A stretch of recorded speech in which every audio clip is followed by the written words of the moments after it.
Hello and welcome to the Friday Night Social, or, as it might seem tonight, the anti-social, because I'm the only one here. Hello. Hello, everybody. Well, I'm not the only one here, because we've got the lovely people in the chat. We've got Dears in there, we've got Lost Missionary, we've got Chris C, Jenny Davis, we've got George Only, we've got Dana Shed, we've got L Butterfly Effect in there, we've got David Jacobson. Sorry for coming on a bit later than normal tonight. That's because of the Traitors finale. So no spoilers, please, in the chat for the people who didn't watch it, who might be watching it on catch up tomorrow or something, or maybe they just got something better to do. Imagine that. Small Paul says, I'm here. Oh, Small Paul, nice to have you. Nice to have you here. Band of Harjaps is also there. Lost Missionary. We've got Kirsty Hamilton in the chat. If you'd like to join our friends, our beautiful friends in the beautiful chat, all you need to do is hit the subscribe button and wait for approximately 60 seconds and you'll be able to join in. We started a bit later today, so a couple of people who would have otherwise joined us aren't able to join us because we started too late. So it kind of shot myself in the foot there a little bit, but I am assured that we might be having some peeps turn up in a few moments' time. I'm getting messages. Saying I'll be there in 5 minutes. Just pad it out. You really do have to be watching the news all the time to keep on top of everything. I don't have the mental capacity to take on so much doom and gloom. Hey, Jenny, listen, it's not all bad, you know. At the end of the day, Trump is mortal. This too shall pass, and he's looking really frail. I mean, he's looking more and more frail every day, every moment of every day. He looks awful. He looks bad. He looks really bad. He looks like, he looks like he'll be blown over by a stiff breeze at the moment. So, there's that.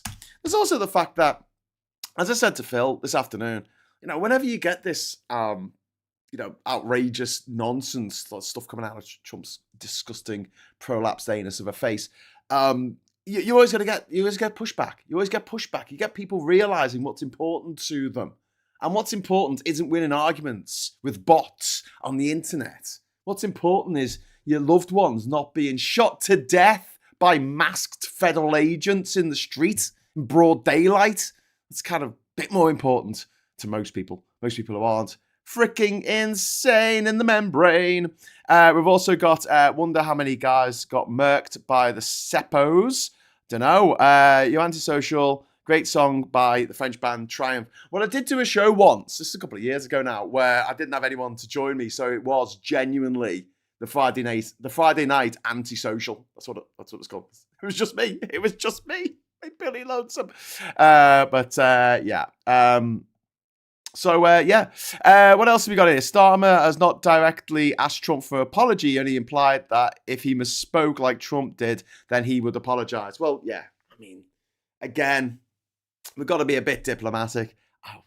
I would hate his job. I mean, even, we're talking this afternoon about the chances of Andy Burnham taking the top job from Starmer when Starmer finally, faces his night of long knives. I wouldn't want the job. Not in this political climate. It's just so fraught with danger.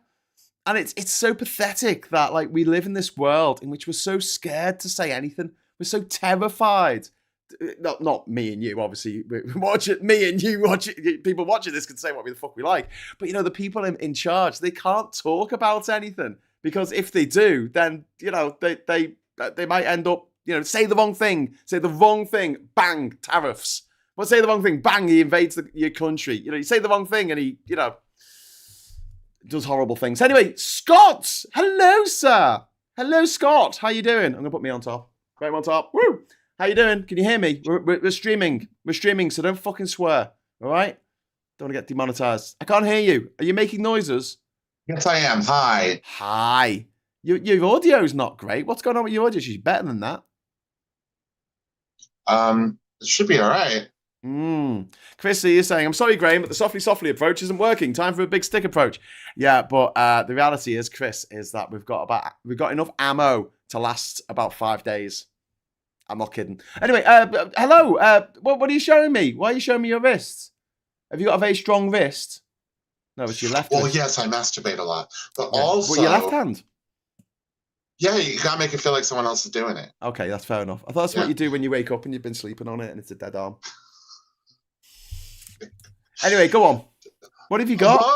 Look what What have you I've got? Grant. What have you got? I've got an Apple Watch. Oh, fuck off. No way. Oh, man. Who gave you a fucking Apple Watch? An Apple Watch. An Apple Watch? What you got? How the hell did you get that? I was literally going to make you a watch out of an apple peel for a laugh.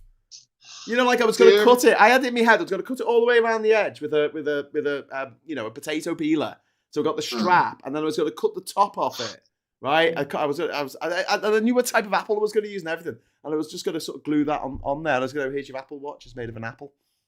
I received a lovely note with it. And it said, sorry, it's not the latest model, but hopefully it will be, hopefully it's of use to you. Thank you for just being awesome. Lots of love and hugs. Tony and Lexi. Aww. Thank you so much, Tony. This is from Tony and his son, Lex, who watches us on the show, on the Friday night social. So if you're watching tonight, thank you. Scott is happy now. Look at his happy little face. Look at it. Yay! So what does your Never Apple seen Watch this happy in months. do? We're living in a material world, as Madonna once sang. No, it's more of a. Actually, this week, I'll be honest with you, this week's been all right. I'm wondering whether the increase in my antidepressant medication has started to actually kick in. So you got antidepressant medication, you've had some therapy, and you've got a watch this week. I've actually had it's been a pretty good week. It's been a pretty good week. I don't think you really can complain.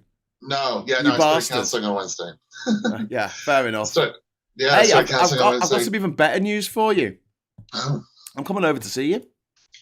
Literally going to be in that same room as you on Monday night for Stateside. We're doing a special Stateside in real life, IRL. Craziness. I'll make sure to change the sheets. I meant to actually change. That sounds so wrong. It sounds so wrong. I was going to change them tonight. Yeah. Dark 4x4 dropped a super chat in, so now I get some stuff. Thank you. When life itself seems lunatic, who knows where madness lies? Maddest of all, to see life as it is and not as it should be. I'm going to check that on my phone, on my watch. What? You can make the comments come up on your watch? What? No, I can't do that. Okay. What can it do? Can it change people's names from a distance? Can it tell you what day you're going to die? I think it does. It does tell you whether like your heart rate goes down or up. Ooh. And maybe it's the same thing. Hi, Pranay. Hello, Pranay. How you doing? Hey, listen, Pranay. Yes, you know the ongoing saga of Scott's watch. Oh yes. I know that Scott got a watch. I don't know about the saga. He's been crying for the last 2 months that he didn't have an Apple Watch, and we've been taking the piss out of him. Because I got Mike a Mexico Lonely Planet for Christmas. Brilliant. And then Scott burst into tears because he didn't get an Apple Watch. And then one of our wonderful You also told viewers, everyone that you sent them Apple Watches for Christmas. I did tell him that. I did tell everyone that. Yeah. He said that to everybody in the group chat. Just to make you cry. So yeah, really. No, I think it's brilliant. But yeah, so nice of the person who sent it. Really nice. Tony and Lexi. Yeah, no, I mean, I think it was a case of Lexi. I think it's the son had upgraded. Yeah. So he had this one. So.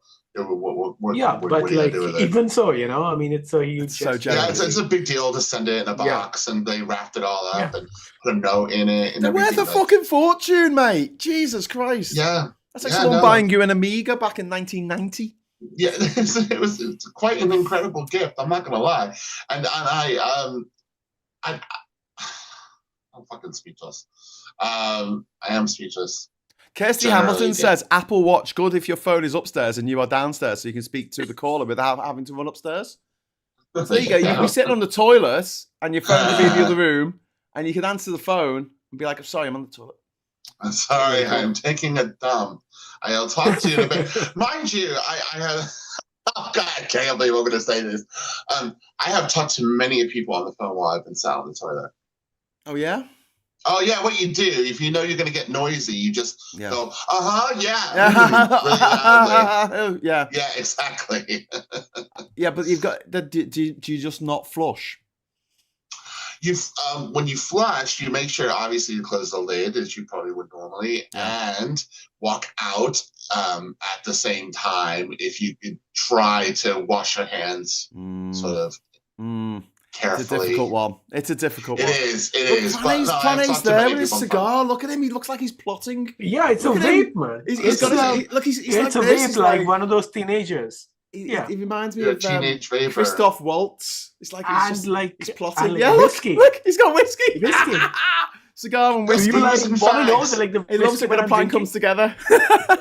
Wait up. I shall show you the whiskey that I'm having, and you are all going to laugh. But I love whiskey. It is cheap. Yes, blended Scotch whiskey. M&S. Well, at least you spelt it right. M&S is not cheap. M&S, yeah. M&S is not cheap. I remember drinking. I know, but buy whiskey standards, really cheap. I mean, just £7 for a bottle, which is £7. Fantastic. That is cheap. Yeah, for a bottle that lasts me, sometimes. So, it's okay.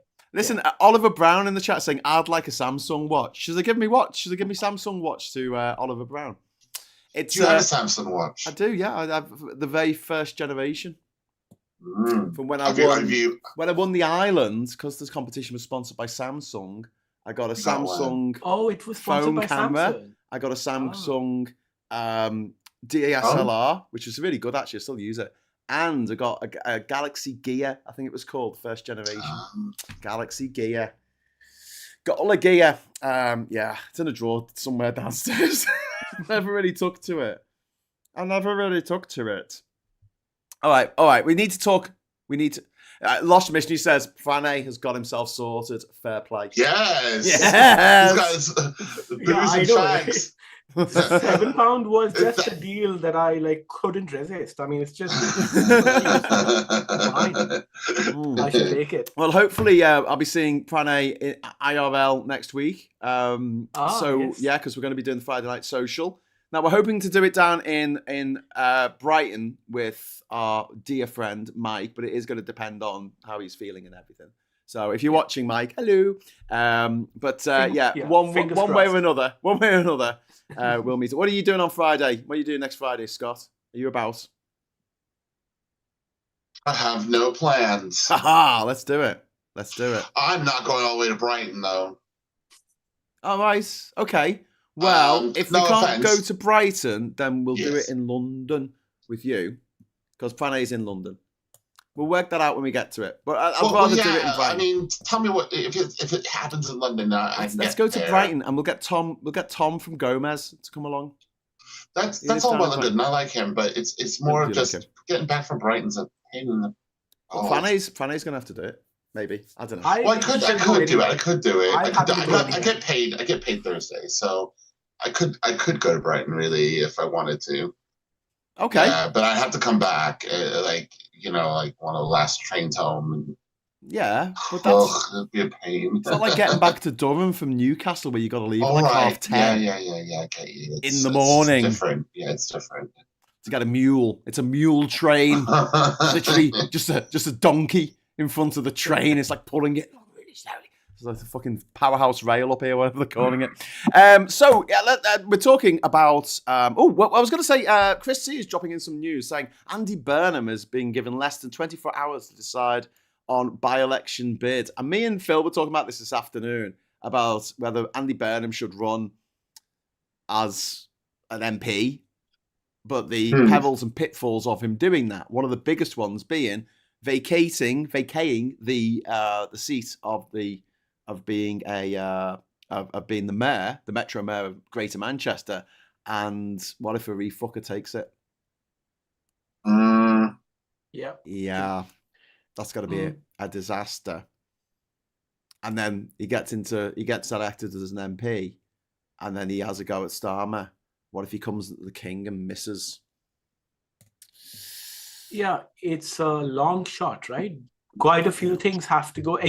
Quite a few things have to go exactly right. Yeah. For him to get there. Yeah. But you have to take the first step. But yeah, he has 24 hours. That is hard. So he needs to decide.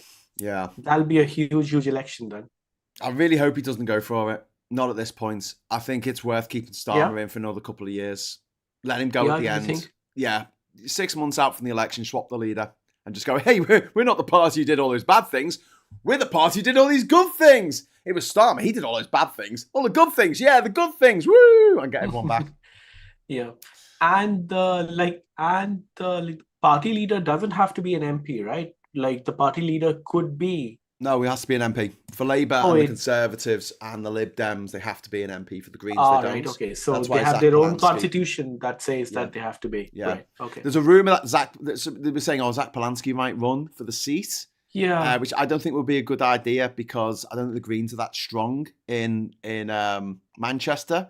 And I think he's from Manchester originally, Zach, but he's been living down in London for years. So he doesn't have that sort of local knowledge that you kind of need for it. If you're going to be an MP for one of the smaller parties, I think you need the local knowledge. You need to be from that particular constituency. Right. Whereas, right, I agree.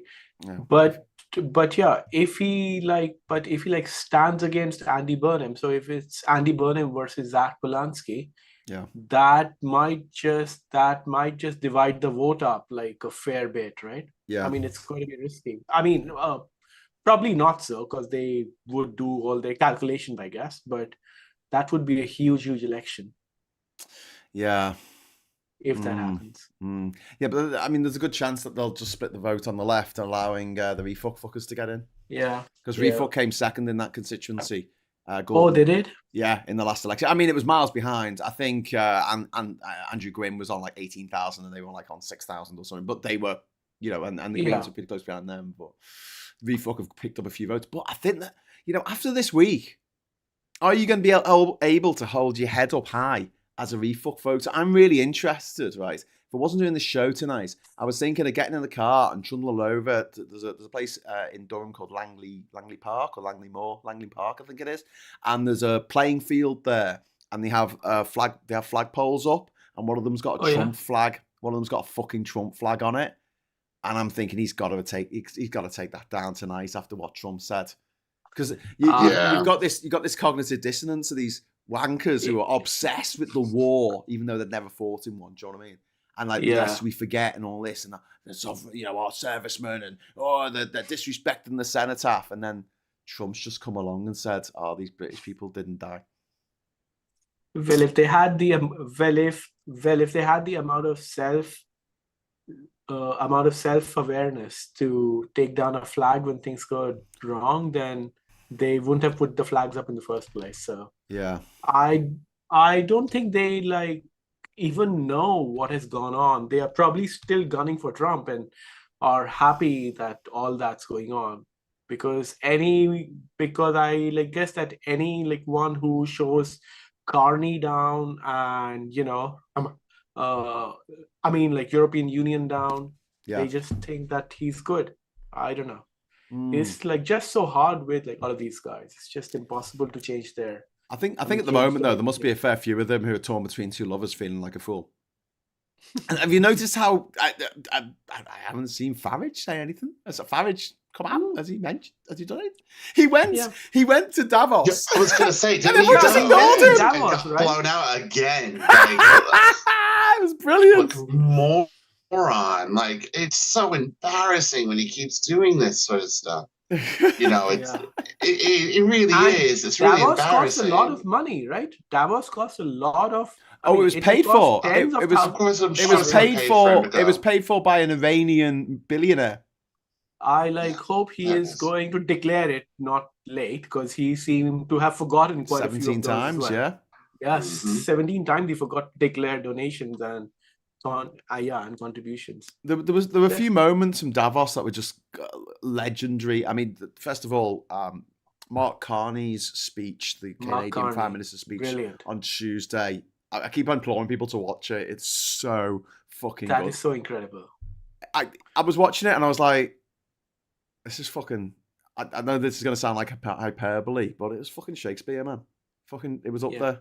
One of the best political speeches I've ever heard in my life. It was really good. Anyway, one of the best, everyone's going to listen to it now and go, it's not that good, great. Come on, man. I want to listen to it now. I'm like, I want to hear the other one.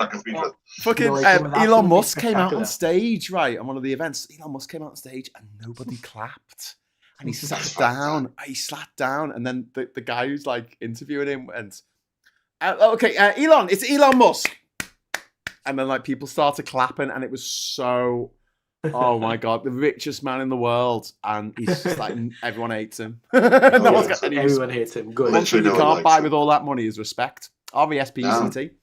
Find out what it means to me. Yeah. So like one of the things that I think made like Carney's speech, stand out is that Canada and the US are like so like close, right? And they are like geographically close, of course, but they are the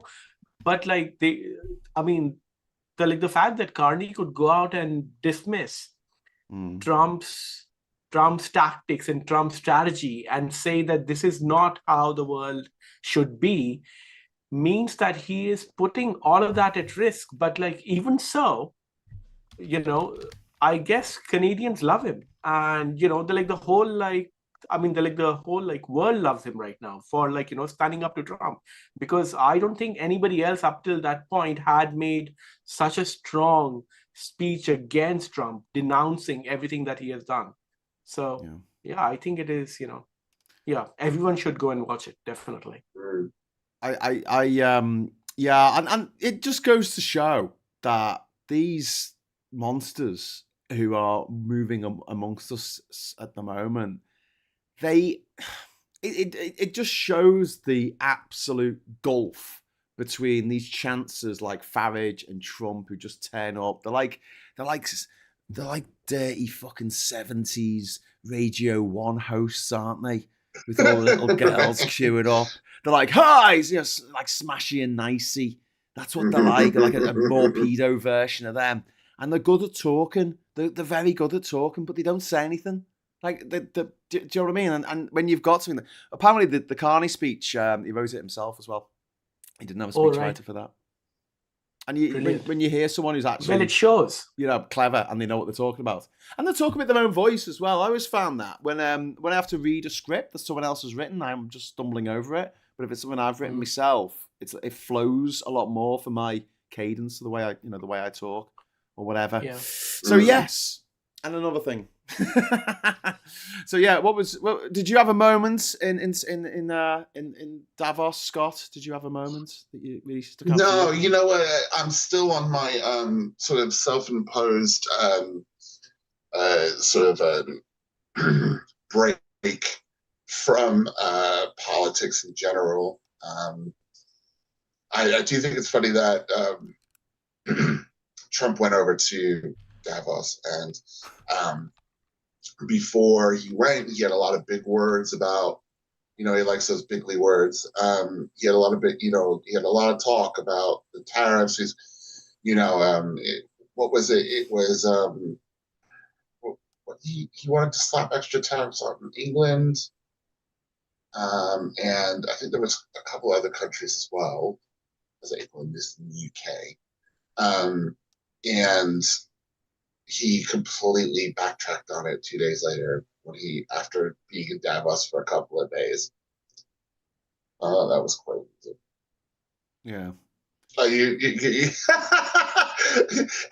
Am I talking shit? No. I was just thinking about how like the all these gobshites coming together in one place. And there was some criticism of Starmer for not going. Farage goes, but Starmer doesn't. But to be honest, why would he need to go? Like, there's nothing there, really. Yeah, no, there's nothing there for him. He's got to get votes over here for going. And I think it's so funny because like you got the right wing press here that call him like not here, Keir.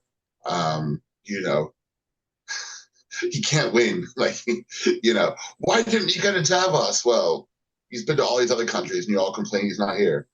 So, yeah. But do you think that this is the week that that Trump has finally pushed it too far? Do you think this is the point where people are going to start really kicking back? When he talked about the soldiers.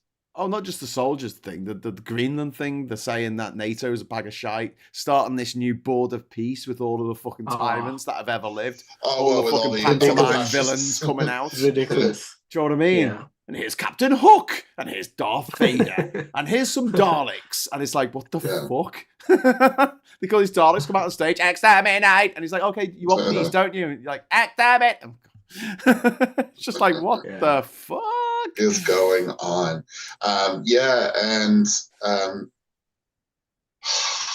No, I don't. The answer to your question, no, I do not think this is the moment that the wool drops from everyone's eyes.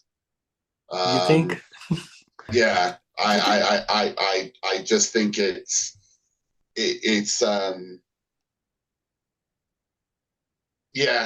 we've been in these situations before when he says something vulgar and offensive.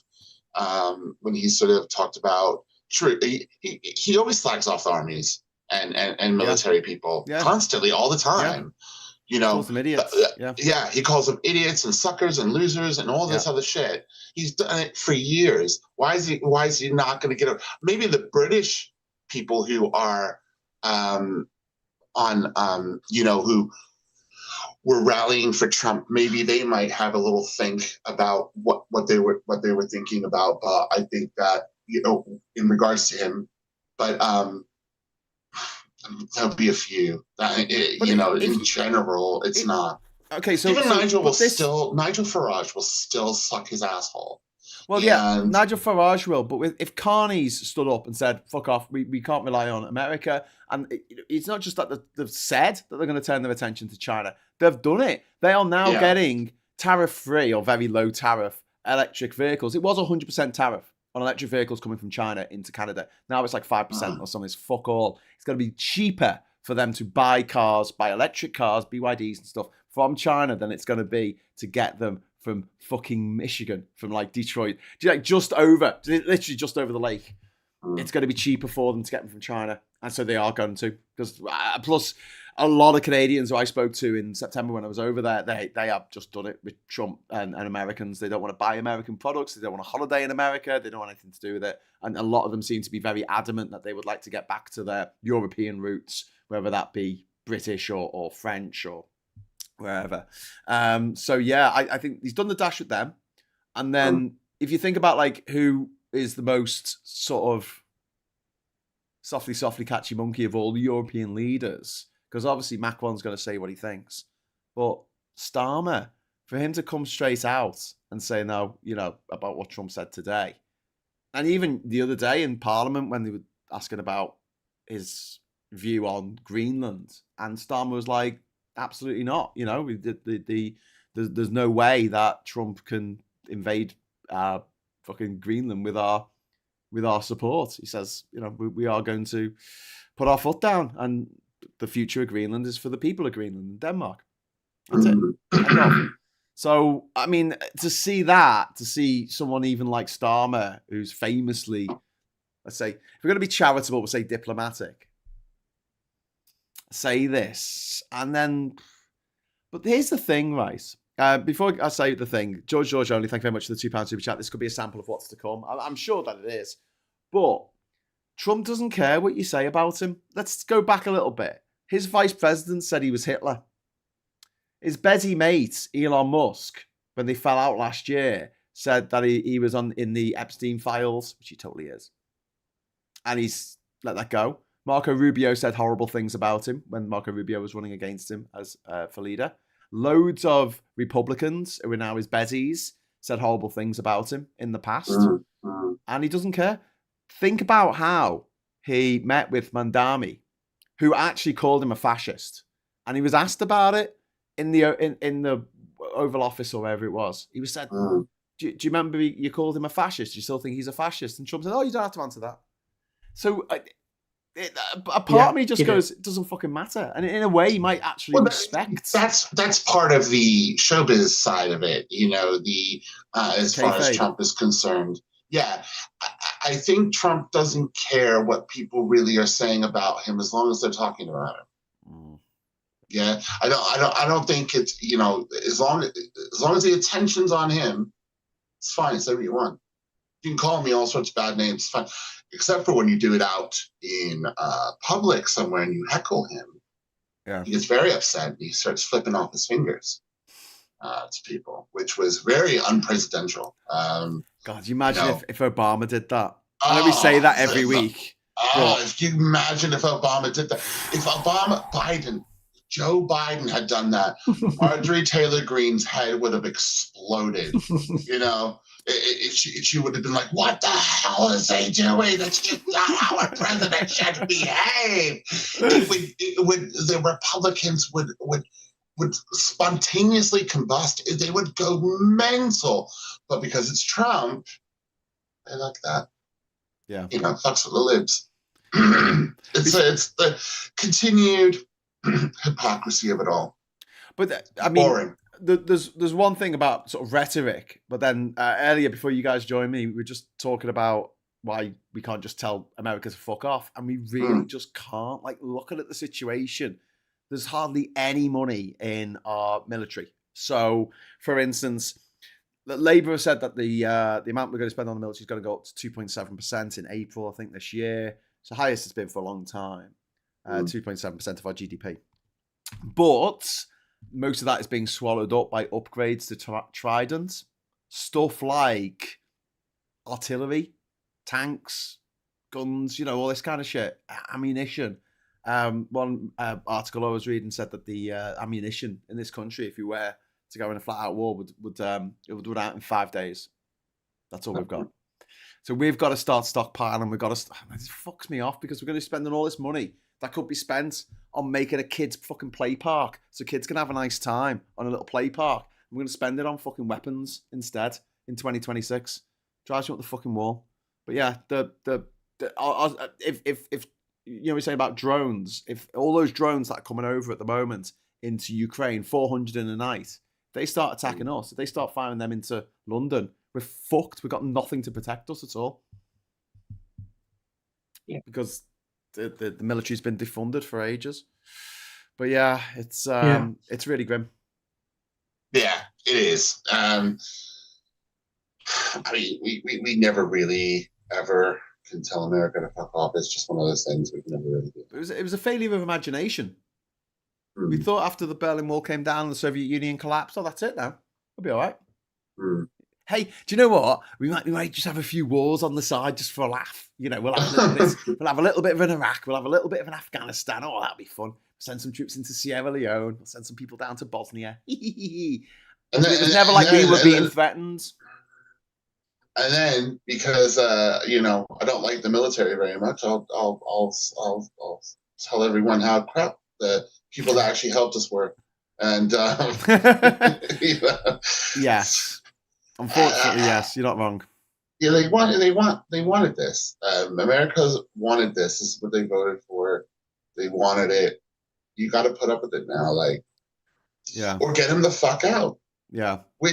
Oh my God, I don't know who's worse. We talk about American politics now. Who is worse, the Democrats or the fucking Republicans? Sometimes the Democrats are worse. Well, the Democrats allowed this to happen. They knew that once they set this ball in motion, they weren't going to stop it. They were not going to stop it. And they allowed it. Democrats had 4 years to ensure this doesn't happen, and they didn't. And they didn't do it. Put Trump in jail. Could have stopped Biden from running. Could have done so many things. Many things. Supreme Court. Yeah. But they didn't. They didn't. They didn't. They have this weird thinking that things have to be fair. And but when you're playing against a team that cheat, it doesn't matter. They're bringing a rule book to a bar. Wasn't there an article on our little group chat recently, just the other day or today, where it was actually said he's already rigged the fucking election. Yeah. I'm gonna do my Sunday sermon on this, but just in summary. Okay, here's what must happen for a Democrat to win the next presidential election. First of all, a Democrat who can win has to make it to election day outside of federal custody.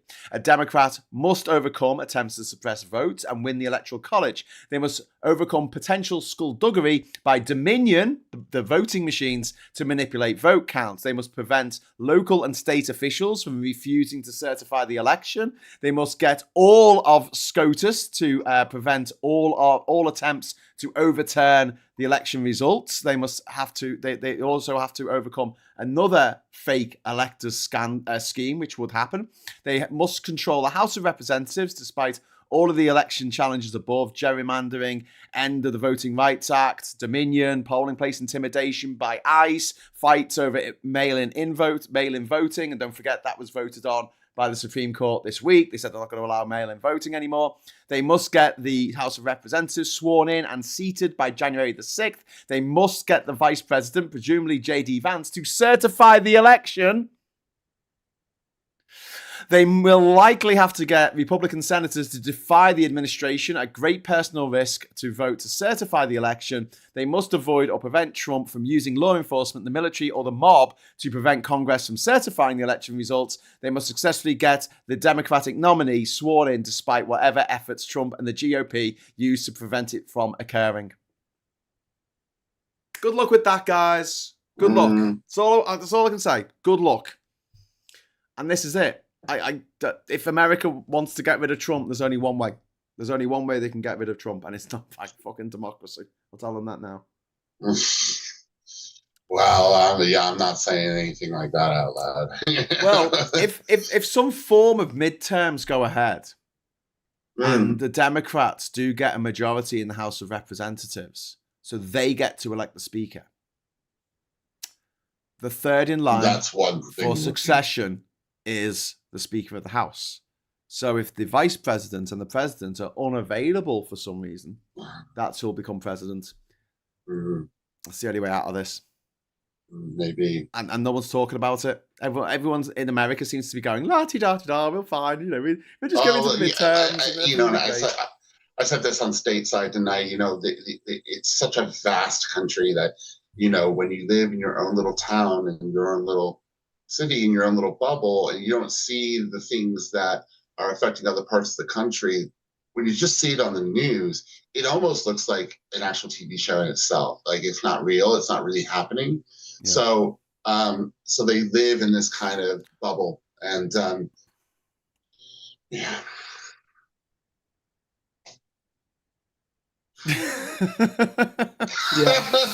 Yay! America! Fuck yeah! There is another bit of gold, silver lining to all this. We don't actually live in America, so that's good. None of us live there. Yeah, none of us live in America. Yeah, that is good. Thank God. That's pretty cool. Phew! Lucky we are. Very. Indeed. Yeah. So yeah. Sorry. What do you say? One Angry Penguin says the findings. I yawned, which I know you hate so much, but I do work a full day's work and then come on here and just. Sorry, what? I didn't say anything. I was reading something. I was reading something, and then I realised halfway through read the super chat. It was about nothing we were talking about. It was about T-Rexes. Hello, Rachel. How you doing? Oh, Rachel. Hello. Hi, Rachel. Hey, Scott. Not bad. How are you? I'm all right. I'm all right, man. How are you? Are you all right? Yeah, still here. Plodding along. Friday night.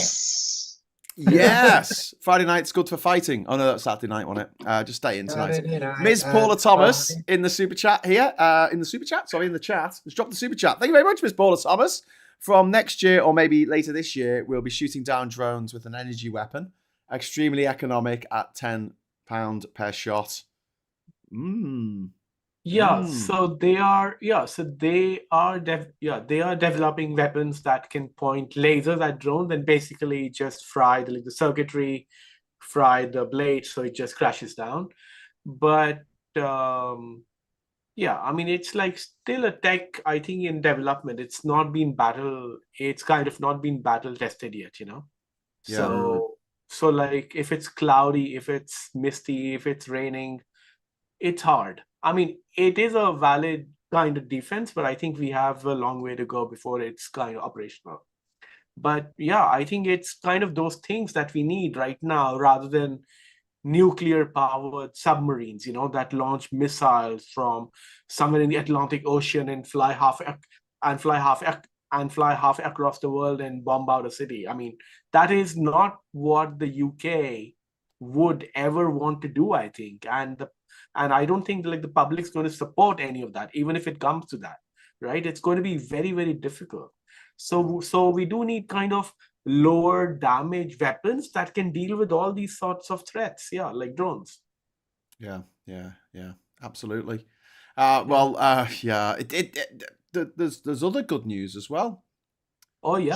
Trump has said that there's going to be there's going to be repercussions for Carney's speech for Canada. By good news, I meant awful news. Did he officially I think the repercussion. Or he did one of the True Social things. He said, "You're not invited to my committee of peace or whatever." Yeah. I don't think he wanted to be there. It's fine. Yeah, I am withdrawing my invitation. Grow up, you child. You can't come to my McDonald's fucking birthday party. Do you know what I mean? It's ridiculous. Yeah. Coalition. That's what it is, man. That's exactly what it is. You can't come to my McDonald's birthday party. Sorry. Yeah. But I think that he also put out a message, didn't he, about the fact that he was going to invade Greenland because Norway didn't give him the Peace Prize. Yeah. That was this week. All the countries are the same. I mean, I'm kind of happy. Nothing to do with each other. That's crazy. I'm kind of happy that he just knows about Greenland because he has seen a map and he has seen a big, huge island, and he thinks, that is like so attractive to get, Mm-hmm. So I'm like, I'm like really happy that he hasn't seen all the other islands, what are the other Danish islands there as well? We have some Danish islands, right? Between the UK and the Faroe Islands, that's it. And like Svalbard is an independent territory that is linked to Norway, but it is independent. So like all of these other places, I'm like glad he hasn't. He said Iceland in his speech. He like hasn't zoomed in. And I think on the... Oh, Rach, what's happened with your internet? Your internet's gone all... Yeah, it's gone all Wayne. It's gone all Wayne. It's gone all Wayne. Hold on. I'm on VPN. I'm on a VPN going through about 8 different countries. Let me just switch that off. Now the VPN is switched off now. There you go. That's pretty good. Yeah, they know where I am. So he said Iceland. He said Iceland in the speech, and there's a theory that it was his next thought anyway, and they've been talking about Iceland because they want those minerals, and when the climate catastrophe comes, it will be cooler there. And him and Peter Thiel want to put their tent up there, and they're all, that's so Iceland's on his list because they're all going to move to the northern hemisphere there for their northern dome. We're all outside starving and killing each other for water in Sainsbury's, but they'll be in their lovely dome of luxury in 2073. They'll be in their lovely dome. I'll be dead by then. I don't care. That's true. I'll be dead or 98 years old. We're definitely dead by then. Yeah. We've got I've got a link to share. Rach, you gave me this morning. This is from the Good Law Project. Sorry to change the subject a little bit, but this is about Stopping Sex Matters, who are a disgusting transphobic group from infiltrating the Council of Europe. I think they're trying to do the same thing that Restore Trust tried to do each year of getting into getting the 55 Tufton Street vampires into the National Trust. They haven't done it. They are the Restore Trust are just universally just the most unlucky group in the world. They have been banging away at the National Trust for about 5 years, and they've not got anybody on because all the lovely people that are members of the trust, and I know millions of people who are members. It's my age, my generation. They just all email each other, or they look at the list and go, "You're not a nice person," and they all just vote. And they, in fact, National Trust tell you who they would like you to vote for, and everybody votes for those people, which are generally nice, decent people. Because you just know that they want to flog off bits of the land and build housing estates on it. They don't want you to talk about, slavery. They don't want to talk about LGBT people who owned some of the houses. They don't want any of that. They just want, this is a house. Who lived here? Can't tell you. Oh, I mean, they've been universally rubbish at it. So, I do love the National Trust for their way they fight that back. Yeah, and they just get woker and woker in their tea shops just to wind them up. I think, and I love that, which is fantastic. But I hate the idea of millionaires, billionaires, foreign billionaires often infiltrating our history and rewriting our history. And the people who get on board with this, who think that there's some kind of big supporter of Britain. A lot of our history sucks, and we have the right to talk about it. Yeah, exactly.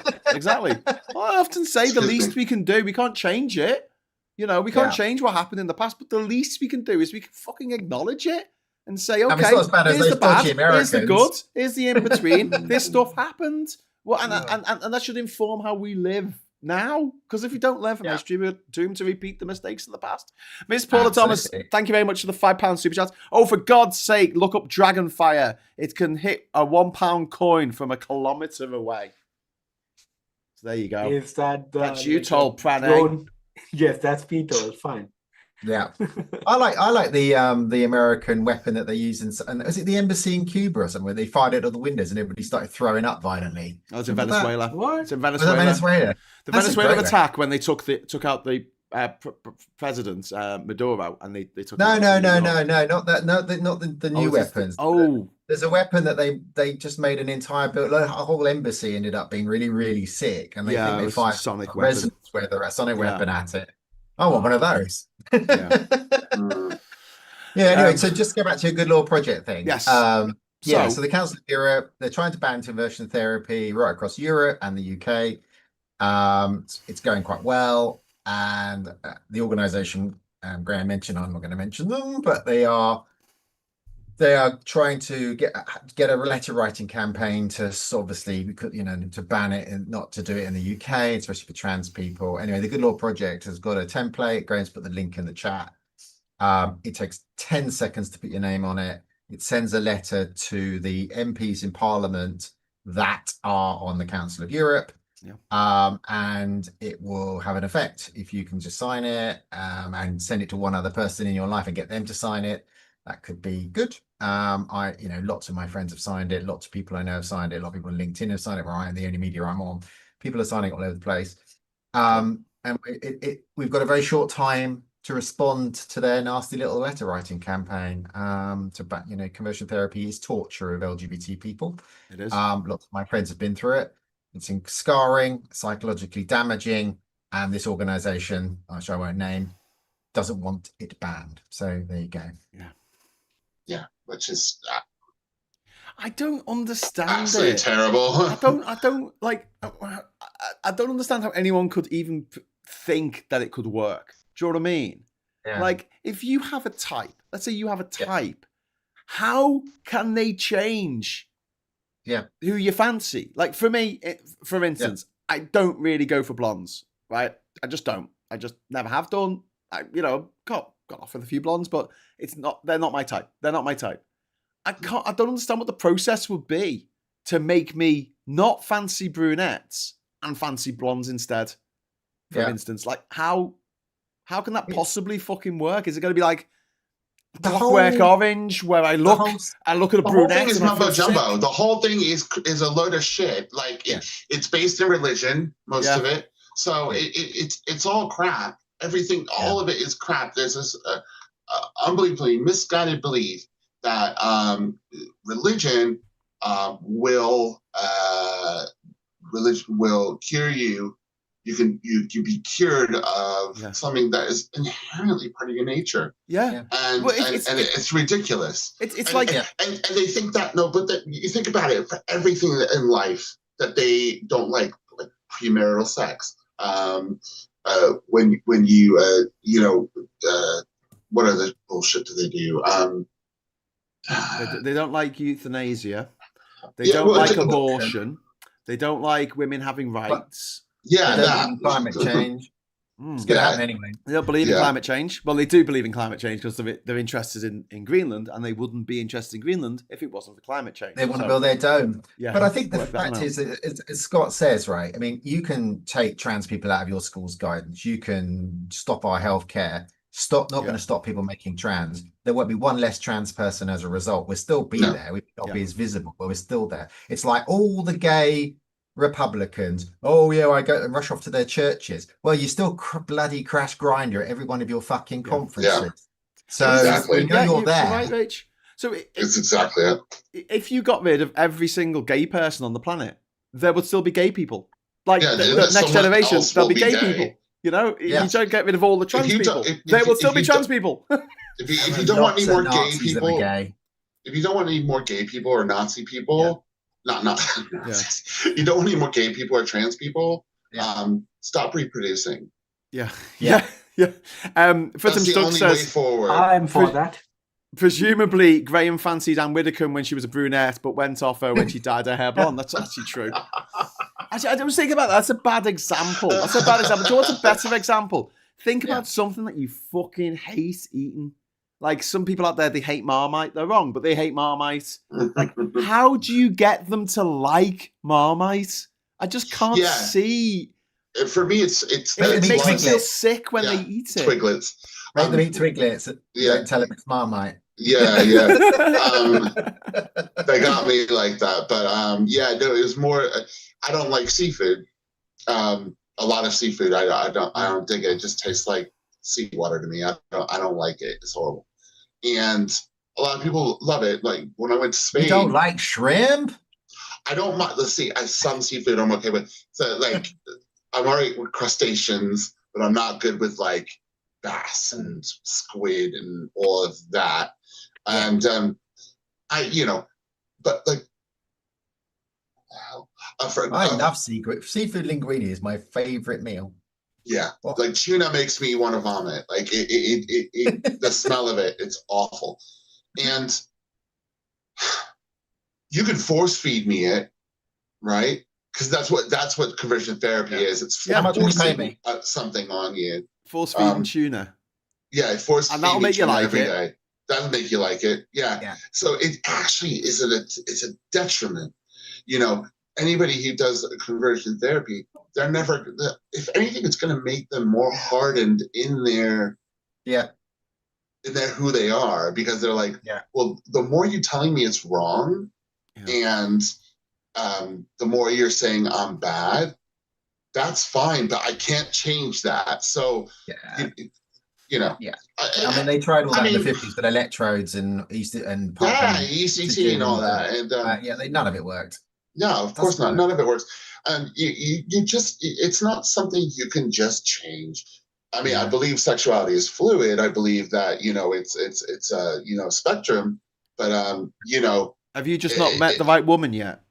I've always said that, actually. That is not, I know that sounds like I'm making a big joke, but if I fell in love with a woman, I would go with it. I'd lean into it. You know what I mean? Because it really doesn't matter either way. It shouldn't.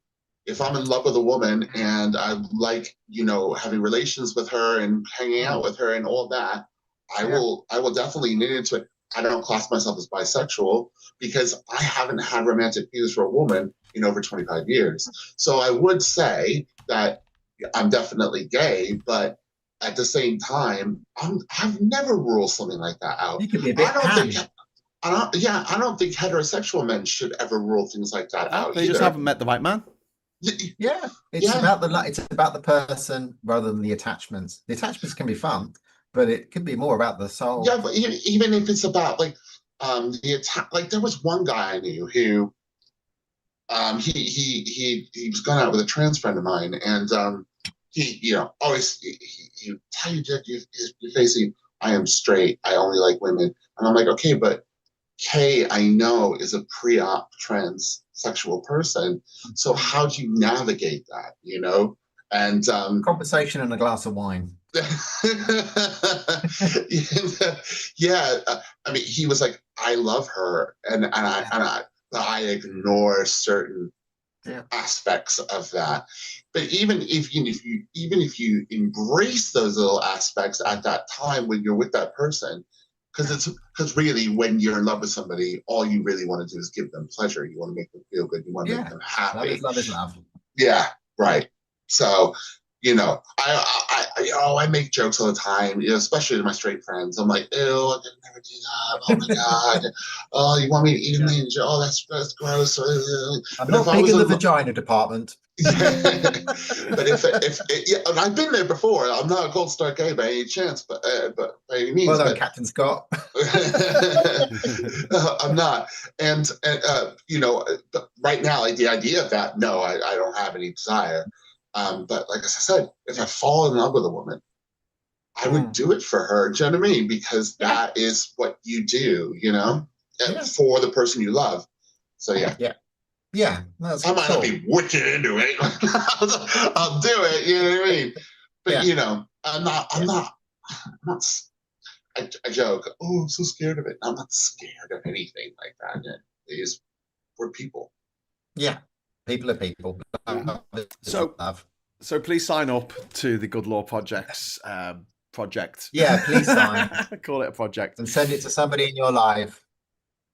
Or more. Send it to me, please, because I didn't know anything about this, so I would like to see it. You're not paying attention. You're too busy bragging about your fucking watch, weren't you? Oh, Rachel, look! I got my Apple Watch. He got his Apple Watch. Isn't that amazing? And I saw you put a picture of that in the politics chat. I saw your chat in the politics chat. You never read my chat in the politics chat. Yeah, I do read your shit. Actually, I just that link you sent. Anyway, this is my phone, my watch. It's lovely. So cool. Is he all right? You post a lot of links. I see that. Well, a lot of it. I do not post a lot of links. I reply to everybody's messages with a face to say I've read it. I put a tick or a like or a sad face all the time. Rachel, if you look at me and Graham, we always acknowledge everybody's genuine. I don't have time to react to every fucking message that comes through on that chat. Oh, look at me. I'm so busy. I've got so many things to do. I have a job. I'm so in demand. It is where well, not that demand, because I was supposed to have a man come over tonight and he blew me out. So he blew you out. He didn't blow you off. All right. Well, that was the problem. Yeah, he didn't do that. Yeah. But so I'm not as in demand as you think. But I like that chat is for people who are listening. We have our politics socials or group chat. It's a busy group chat. There's 30 people in it. I'm more than that. There is now. Oh, it's got Graham's a lot of people. Graham went into it. Got on a rampage. Yeah, he added every single person he fucking knows. I just added people on the street. It was like, excuse me, I haven't got ADHD. I opened the window. I stop adding people. There was a little small street urchin said, "You boy, would you like to join?" Do you have an opinion on politics? I'll say your dad. Would you think it was funny if Thompson started talking about his dad's balls? And the little boy was like, "Yes, I will, governor." I want 8 dead balls. One of my things about being on the spectrum, if I buy a book on somebody, I have to buy all their books. If I buy somebody's music, I have to buy all their music. I can't. Graham is like that with his address book this afternoon. I have to put them all in the chat. Everybody I know. Every time you saw what was the name of that guy when I was down in South America? The guy that rode my boat out to my island. This guy lives in Singapore, but he's got plenty to say about UK politics. I was like, okay, that's wonderful.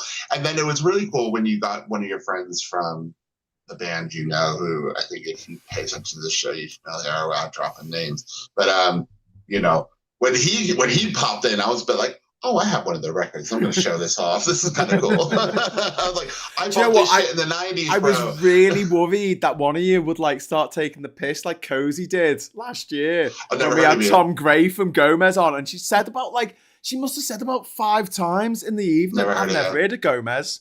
Yeah, and I was just like, Cozy, shut up. He's literally won awards. They won the Mercury Music Award in 1997. It's got to be better than me when you told me he was coming in, and I said, "Is that the character in the Muppets?" That's amazing. That's absolutely amazing. Oh my God. No, I thought, I'll show. So that Ash album I bought that when it came out. I bought 1977 when it came out. So that is, I've had that record now for about 30 years. And it's like, check. Yeah, I thought it was brilliant just to tell the other people. But one of the coolest things was when I pulled the vinyl record out, one of those little postcard cute things came out. And anybody who is older than 30 years old, hopefully should remember this. If you remember when you used to buy CDs before the age of the internet, you buy CDs and albums, they would come with little postcards so that you can write your name and address back, and then they'll send you loads of information about the band and just promotional shit to you. So like it still had one of those cards. That's how old that is. And it didn't have email address on it. There was nothing to fill out email address. No. I think you had your phone number. It was 96, so it was before anyone had email addresses, really. That's crazy. There was a couple of people who said no, and I can't say who it was because I don't want to say. But there's someone who's like someone I would really love to join the group because they've written some amazing books. But they were like, no, I can't take the politics anymore. And I was like, you can't take the politics anymore? Oh my God, what is there for the rest of us? But but you have to remember, like even myself, like where I'm in my moment, I'm in my time with my mental health. That sometimes I do look at politics and I just go, I can't. I cannot. Can't deal with it.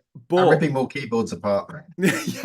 but. I find the group being able to just sort of chat. Do you know what I like? It's a bit like having Facebook, but without the trolls and the bots, and the adverts and the shite. And everyone in there is going to just agree with you, whatever you say. So it's like, I think Trump's a gobshite. You're not going to have someone saying, I think you're a gobshite. I've had your mum. Well, I mean, Aid might say that. But, Aid does say that sort of shit regularly. He's only kidding. He's kidding. Gross. Because, we're the arguments that people have left. So, whatever. Yeah. Well, anyway, we're going to talk a bit about what else has been going on this week. So we've also had, this has only been this week. So we've had the Board of Peace, which we've hardly fucking mentioned, but also it's come out. There was the Committee of Fuckery. Legion of Doom.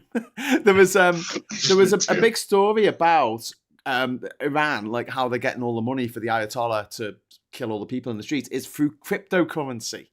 I did a show about it this week talking about crypto and fucking the damage it was doing, because the money that Putin's getting for his war, the money that's propping up Trump as well in America, is most of it's coming from cryptocurrency and these dodgy meme coins and things like that Trump has made. The Melania, what's his name, the wife of Trump, Melania. They had the Melania coin. Yeah. I got launched this time last year. It's worth now less than 1% of what it was at the sold for. Yeah. So what is that amount? That was just a cryptocurrency. It was just what's called like a meme coin. It's launched for. It is launched for shits and giggles, basically. And you buy it for $1,000, and today it's worth 10, or whatever. The ratio is just ridiculous. So that's terrible. But the people who would have lost money would have been Donald Trump supporters. So I have no sympathy for them. Well, no, these people. I get a bit like that. The grift is real. Anyone remember Watchdog? Yes. Yeah.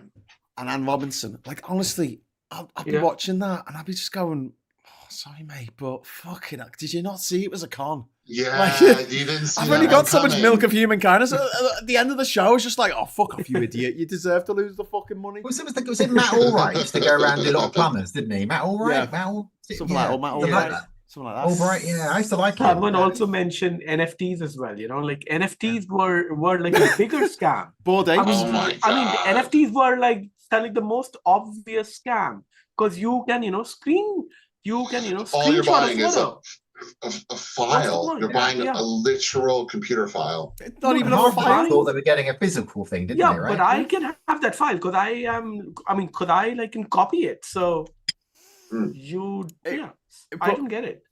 Get rich quick schemes. Always gonna He's get still people doing them on though. He board. can't help himself. It's a bit like that scene in Delbort in Fools and Horses when he won the lottery and he was still thinking about selling lawnmower engines, right? Yeah. Because he was like, because he can't.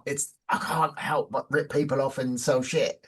And he's still Yeah. doing it, even though he's a billionaire. Yeah. His watches and his It's just because he can and he likes it. Nobody's got their phone yet. They've all signed up for their phone. They didn't get their phone. Oh, their the gold phone. The gold fucking Trump phone. No.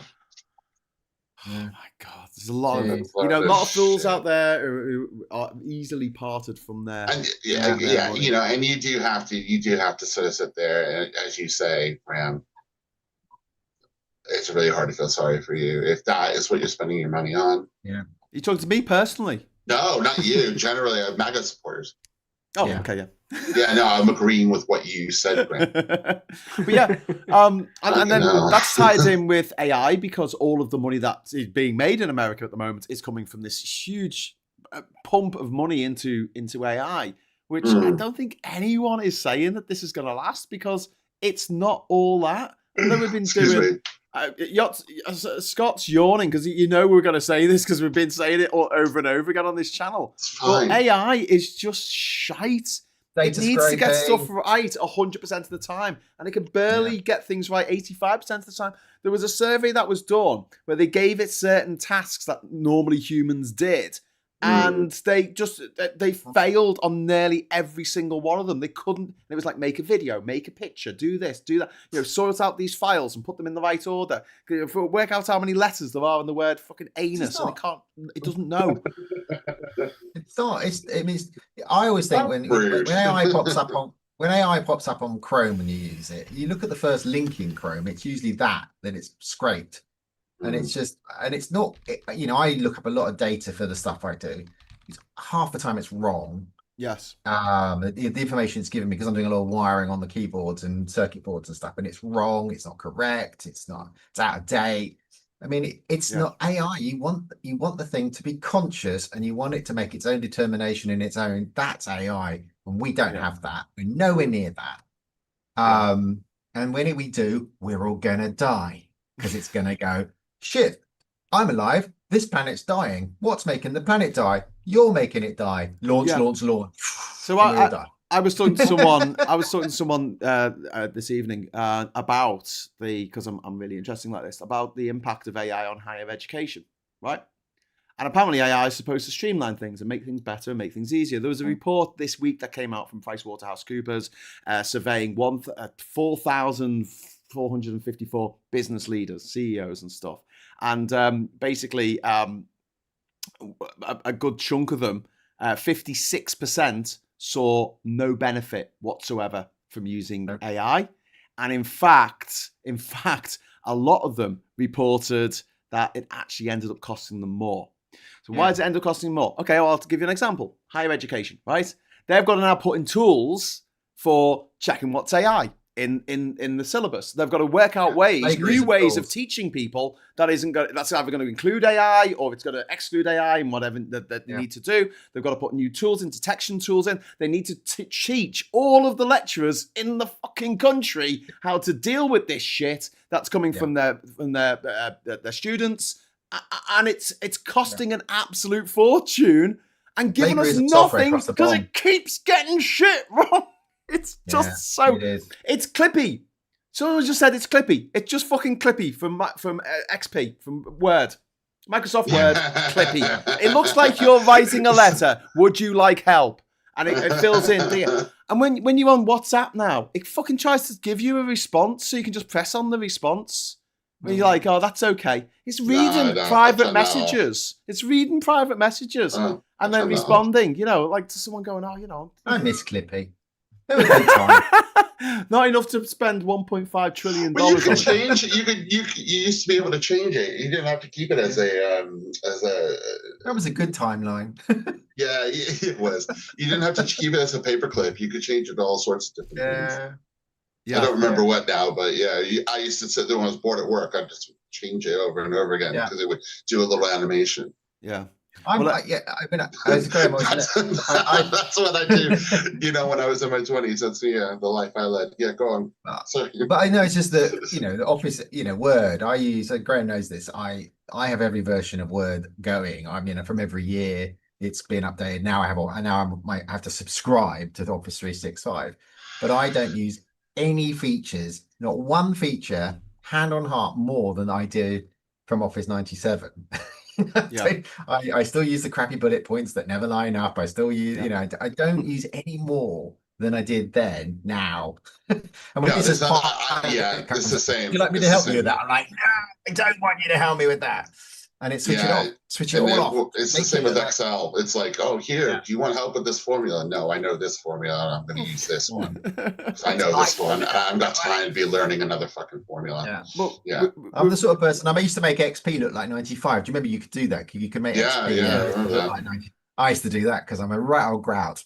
Yeah. I'm not changing it. I used to make 95 look like 3.1. I used to make 3.1 Yeah. look like 2.1. Ah, Crazy, me. I like 3.1. That was nice. I used to make Quake look like Wolfenstein. Our phones are twice as powerful as 3.1. 3.1 is great. I mean, it's better than DOS, and I used DOS for a long time. Oh yeah, now well, that's But yeah, and CPM before that. So Yeah. this Good times. you know, Good AI at the moment is not helping companies make money, No. and it's not replacing staff because it's too incompetent. It's like replacing all your staff with someone who just gets everything wrong, and you've got to keep an eye on them all the time. There's no autonomy because you can't trust it to get it right. Excuse me. It makes stuff up constantly. I'm worried about the defense. I worked in defense as a software engineer, as you know, and it's like, when we did the Boeing 777 and things like that back in the day, we had like, there's like 6 or 7 lanes of redundancy in the fly-by-wire system that moves the flaps up and down. And each of those tends to be a different I know, software. I was about to do that too. It's like, ooh, flaps. Yeah. But each of those are different software teams. They're not, we were very careful not to make sure they didn't go to the same universities, and then sometimes we do it in a different language. So that if one system failed, it wouldn't be the same failure because 6 teams who went to the same university and learned the same 6 techniques did the same thing. I'm worried now they're getting AI to write code, and they're not going to understand that code, and they're going to start plowing it into technology in the future, and then something's going to happen, and then nobody's going to be able to decipher it quick enough to work out what's happening. Yeah. And that's where I'm worried about planes falling out of the sky in the long run. Yeah. Because that's fair enough. I don't think it can do the things they're saying it can do. I think it is all fucking hogwash. I think it's just a bigger form of NFTs. I think you're right. I think you're right. I mean, I don't know. I don't use AI. I'm a grouch. Yeah, I have a slightly different take. I don't think we are where we need to be with AI yet. And I think one of the problems is that they have basically released a very early product to the whole world, and everybody uses it right now, and that's not great. But they've had to do that because they've just spent so much cash on it that they just need to do that to you're saying justify. They're the Clive Sinclair of the AI world. They're releasing the products unfinished with bugs and they're not working. Well, yes, but except it is not just a single person, right? It's like every company has to do that, because if they don't, then their share then like their own shares are gonna dive, because if like Apple releases some AI chip, then other companies have to release it as well.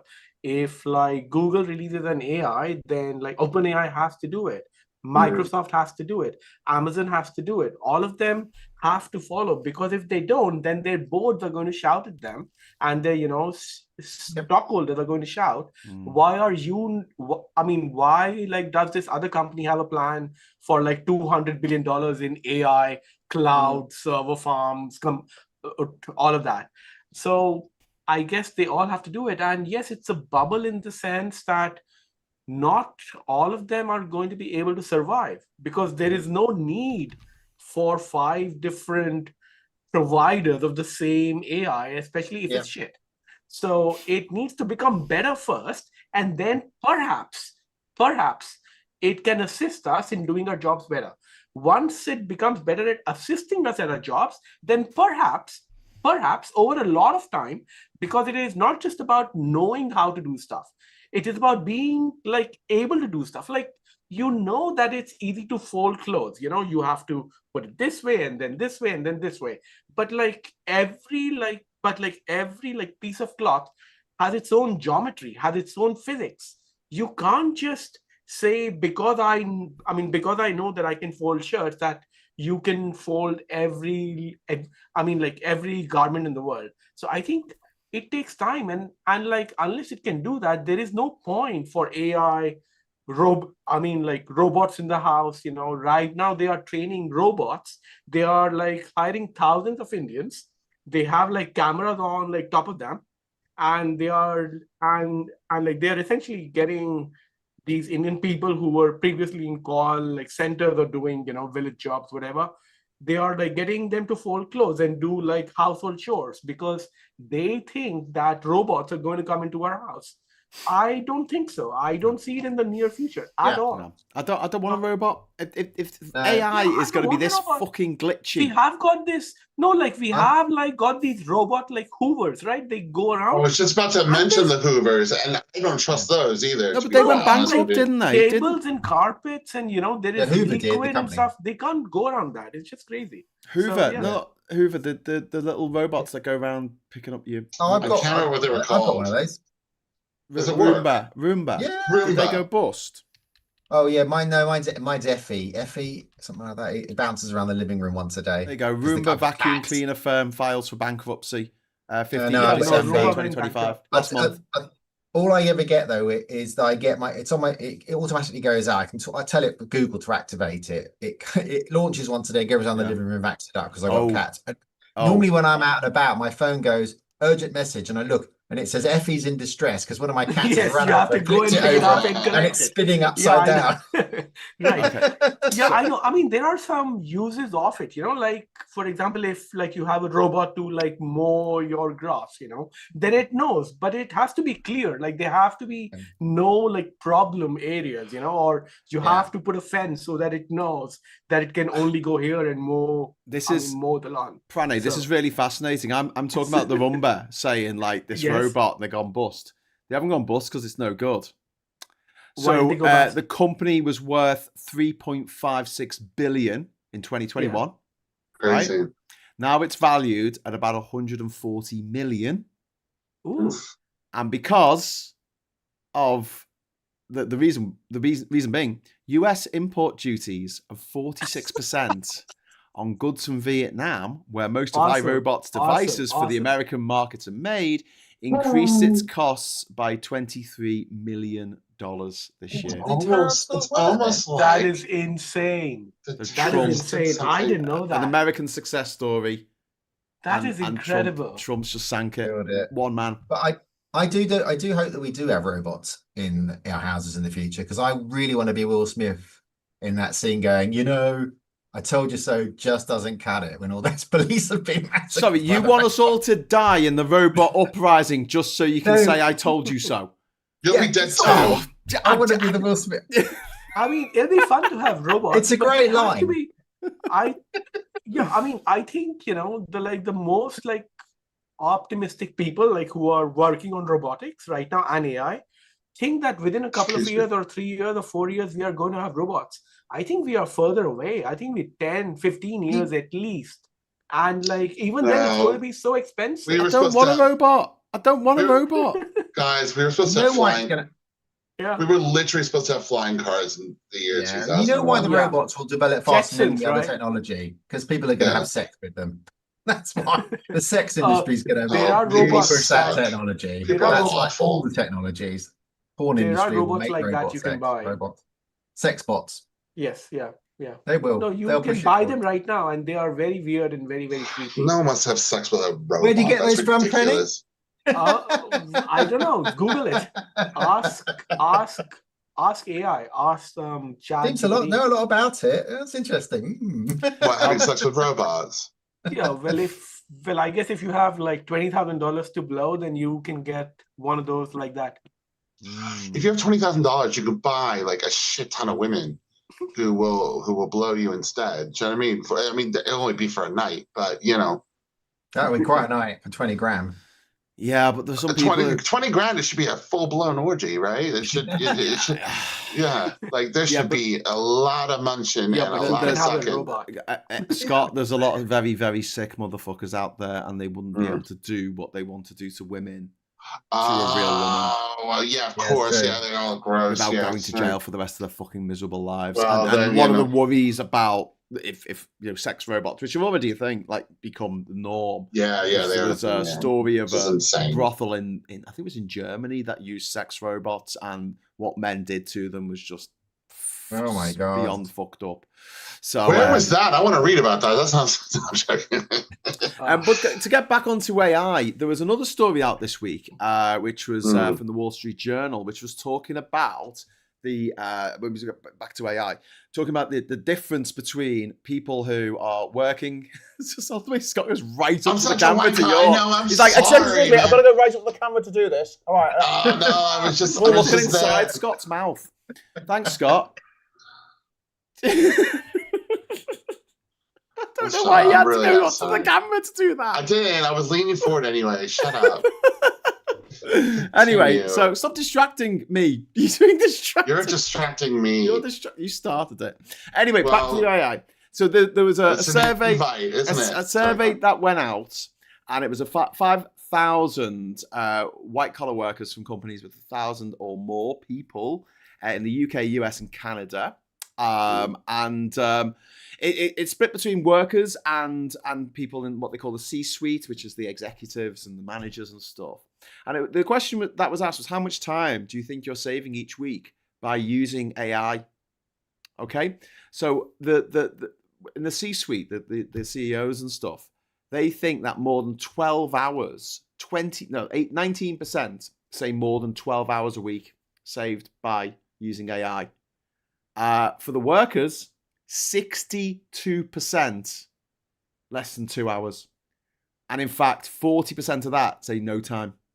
For the execs, the number who said no time at all saved was only 2%. So the disparity between workers actually doing stuff, making things, creating things, 40% said no time has been saved by using AI. Whereas the CEOs and stuff, they reckon, and this makes sense, doesn't it? Because what does a CEO do? Fuck all. They write a fucking letter. They get a fucking email. They that's it. Make a decision. Yeah. Go to a meeting. Yeah, I mean, I think that the people, like, ironically, the ones who currently use AI best are basically developers, the guys who built AI. I mean, like, well, I mean, not the guys who built AI, but the class of profession that built AI uses it best currently. So, for example, I'm a software developer, and so I use AI every day, and I cannot not use AI because I'd be very slow. And because I use AI, I'm a bit faster. But AI will take my job first when it's my kind of super colleagues in the US, in San Francisco, who have created all these tools. So I don't know, but yeah, for anybody else, it's not there yet. I mean, all it can do is understand code, and it understands code because code is structured language.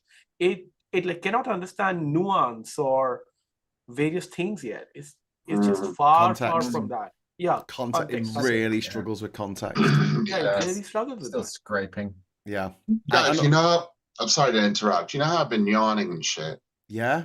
I'm taking it as a cue. Oh. It might be time for me to go to bed. Oh, you're going to go to Eddie Pies? Yeah. I'm tired. I'm going to go to Dreamland, to Slumberland. Yeah, like a good boy. I'd make sure I'm in bed before midnight. Huh? Get a candy-coloured clown. They call the Sandman to sprinkle stardust in your eyes. Candy-coloured clown. Yeah. That's what I'm doing. Under the bed. Yeah. Do it. Oh, well, thanks, Scott. Thank you for coming on and showing off your new watch. Very sexy. If anything, I had to say thank you. I had to say thank you for that. So, if anything, but no, obviously, I'm enjoying conversation. It's just that obviously, my body is telling me go to fucking bed. You gotta go. Yeah, I love you guys. Brilliant. All right, thanks, Scott. You're a legend. See you in a couple of days. Oh, yeah. Oh, my God. Bye. So, yeah. I'm going to see Rachel next week as well, aren't I? I'm You planning. are. I'm seeing you all. It's going to be cool.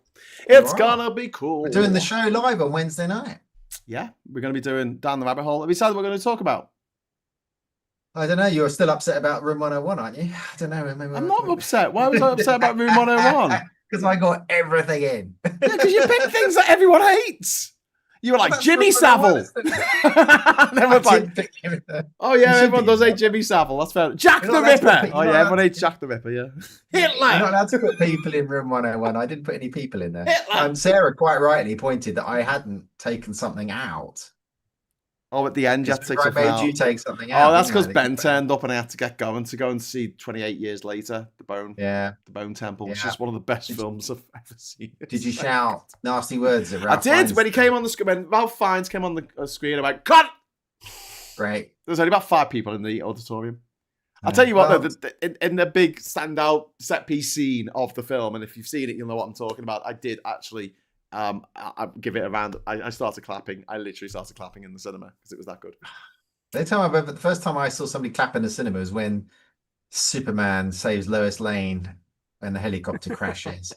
Comes down off the building and he saves it. That's the first time I saw people stand up and clap in a cinema. I think it was 1970 something. I wish I'd stood up now. I didn't think of it. I was too comfy. Yeah. People cheered when the Death Star got blown up in the original Star Wars as well. Yes. 77. Yes. It's all good. That's why I like going to the cinema. You know, a bit of audience participation. Yeah. Throw some popcorn at the screen. It's all good. Why not? It's all good. Yeah. But yeah. Yeah, that's the way to do it. Costs too much these days. 3D film. So we are going to have to wrap up soon.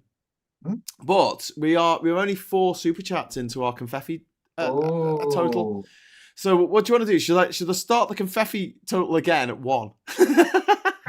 That's it. 1. Should we see if we get some confettis in? We'll get some. Dark 4x4 says spoilers. I'm not was any spoilers there? Do you think? No. No. Okay. I don't think so. But I haven't. We've got to see both of because my wife and I don't do horror anymore because we're old and we live in the middle of nowhere in a big old house that's really scary. We gave up watching horror, except we're going to watch the new Event Horizon when it comes out. But we decided we are going to watch the 2 new 28-year films, but we're going to do it in the daytime. Yeah. There you go. And the Dracula and the Frankenstein film, daytime watch. Yeah. Yeah. That's a good idea. Yeah. So under the summer pavilion. Yeah, I have to watch fluffy stuff in the evening or politics later night. So yeah, well, we'll sort of round it off. But this has been a mad week. Like just to get back to the politics side of things. Yeah, it's been. Can you believe what we're only 23 days in? Yeah, 23. I'm still choosing to take it. I wasn't here at the beginning. As a positive in that I think some European nations have woken up and just said, just fuck off. Just fuck off. Enough of this. We're all tired of you now. Just shove it.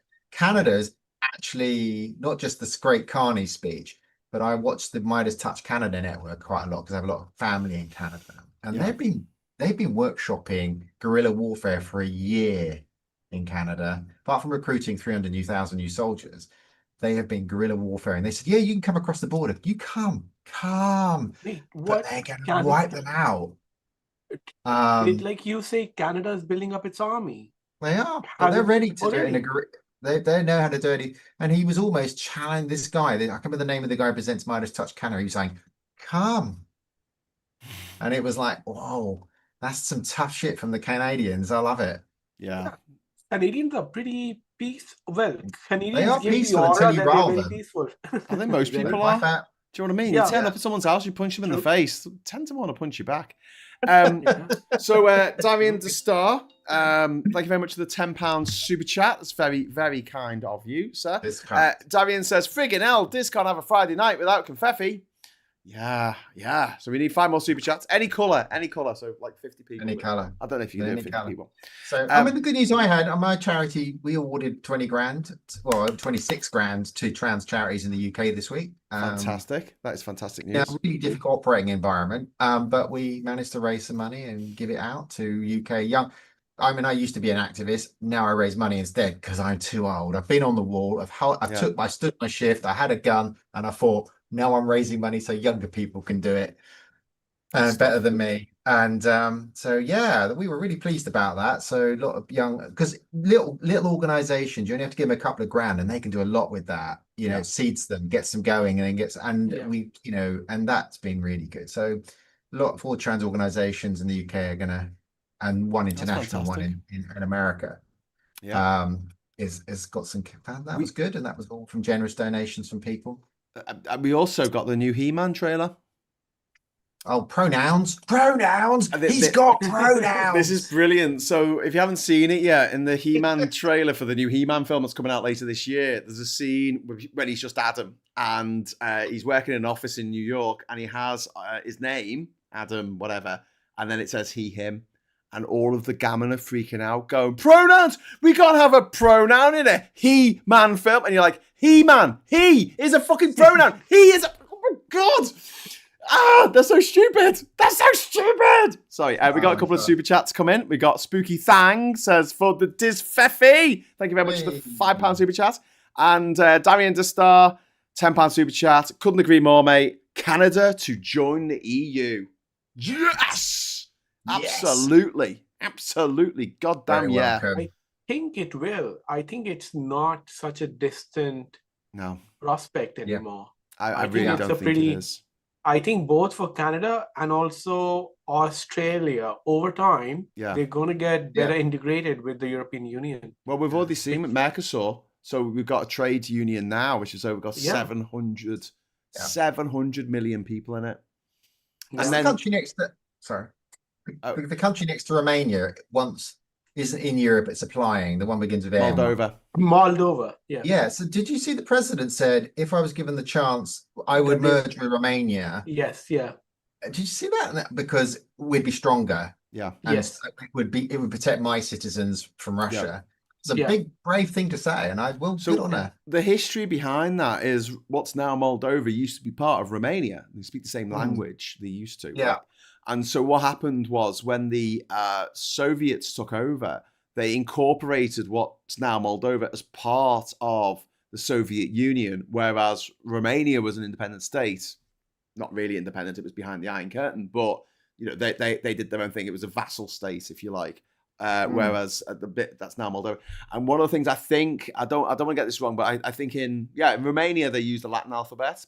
But in Moldova, they were forced to use the Cyrillic alphabet by the Soviets to try and keep it all, in the same. And so that's been, and there's a little breakaway, there's a slither in the eastern side of Moldova, which is called Transnistria, and it's a breakaway republic within Moldova of Soviets. I mean, they've still got the hammer and sickle on their flag. Wow. And they've been, for years, we're a separatist group, we're a separatist area, blah, blah, blah. But in recent years, because of the invasion of Ukraine, Russia's not sending the money they used to send over. And now they're looking towards the rest of Moldova and saying, hey, can you help us out here, lads? And Moldova's looking to Romania and saying, hey, can you help us out here, lads? Because if Moldova wants to join the EU, the quickest way it could join with Romania. Yeah, quickest way to join is to join Romania. Yeah, and that'll be like East and West. And they're a Germany tiny country anyway, and they are like stuck between Ukraine and Transnistria and Romania right now, like in this tiny, as you said, sliver. It would be a fast way of joining the EU. That would be great for Moldova. There are a lot of Moldovans in the UK actually. Yeah, there are a lot of people from there in the UK. Yeah, I have 2 friends who are from there. Which is, for a tiny country, for me to know 2 people from the same country. It's, I'll tell you what, Greg. If you're worried about, if you want the UK to join the EU, I could get Ireland to invade the United Kingdom. That'd be so fucking brilliant. Oh my God. Do it. I'll have a what a twist. What a twist at the end. They'll never expect the it. Irish are coming. They'll never. Oh, that'd be so good. Please, Ireland, invade us. I'll have a word. George only. Thank you very much for the £2 super chat. If Canada joined the EU, how would Japan play it? I don't know. Maybe Japan could join as well. Japan is interesting. Asia as a whole is interesting, other than China. Because it's like China is such a huge center of gravity that you have to be friends with China, but not quite. I mean, you're not quite. Yeah. And Japan and China have a frosty relationship at the best of times. Yeah. And South and like Korea and China and Japan, they all have this. And like Taiwan in the mix as well. It's just complicated. Well, Britain's not the first country to leave the EU. Greenland was part of the EU and they voted to leave or not take part in it way back when. Really? So technically Greenland's not part of the EU. Iceland had a referendum way back when, and I've had a couple of things, and they've said no. But now it looks like they're having another referendum next year, which looks like they'll probably get through, and that'll get into the EU. And one thing Macron was talking about last year, the president of France, he was saying, what if we have an outer EU? So we have the inner EU and then we have the outer EU, which allows countries to get into it a lot quicker than the current accession process, which takes a very, very long time. And then you could get countries like fast track, Ukraine, obviously that's the one that comes to mind. Yeah. But then also you could have Australia and New Zealand and Canada, not technically part of the EU, but they're in the outer orbit. And then that's our entryway back into the EU, because we say, okay, we're going to join the outer orbit of the EU, whatever it's going to be called. Love it. So that could be quite interesting. One Angry Pagan, thank you very much for the £2 super chat. Friggs, love and blessing for the Badger clan. Thank you very much. And then we've got Darian the Star there. Diz Feffy incoming. And that triggered. We're triggered. I've been triggered. It's the Confetti! Yeah! Woo! Confetti! Yeah! It's cool. And Blue Badger says, brilliant plan. All countries in the UK to become part of Ireland. I'm started learning Irish, so I'm all set. Fantastic. Excellent. Fantastic. Yeah. And countries. Sorry, go on. Yeah, no, I think that you are right. Like there is going like to be this like outer EU, right? I mean, it's called the European Economic Area right now, but I think they'll probably change its name so it's not Europe, but kind of more like, I don't know, I guess they'll have to be democratic economic alliance. Yeah, the DEA. Hang on, DEA. That's the American drug force, isn't it? No, DEA. That's it. Yes, DEA basically reminds me of Breaking Bad, but yeah. That's no. I think Canada, Japan, Australia, New Zealand. Probably even other countries like Philippines, Indonesia, but and this is what Carney was calling for. He was saying all these mid-sized nations need to work together because the rules-based order, it doesn't exist anymore. It never did exist. The big horrible countries just did whatever the fuck they liked, and we were just going, okay, But then if one country that we didn't like did it, we'll go, oh no, you can't do that. Yeah. And I think that one of the things that we didn't talk about today, but it's kind of relevant to all of this, is that this new Board of Peace is kind of like a parallel Security Council, the UN Security Council, which is that they're going to make security decisions for peace for certain areas. We don't know which ones, probably Gaza, probably Sudan, probably somewhere else, I don't know.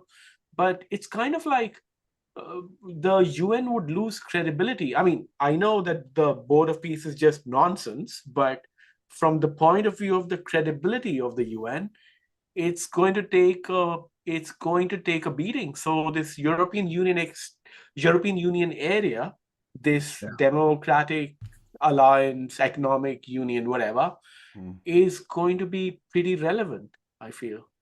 Really. Well, I think it's becoming irrelevant because it's been.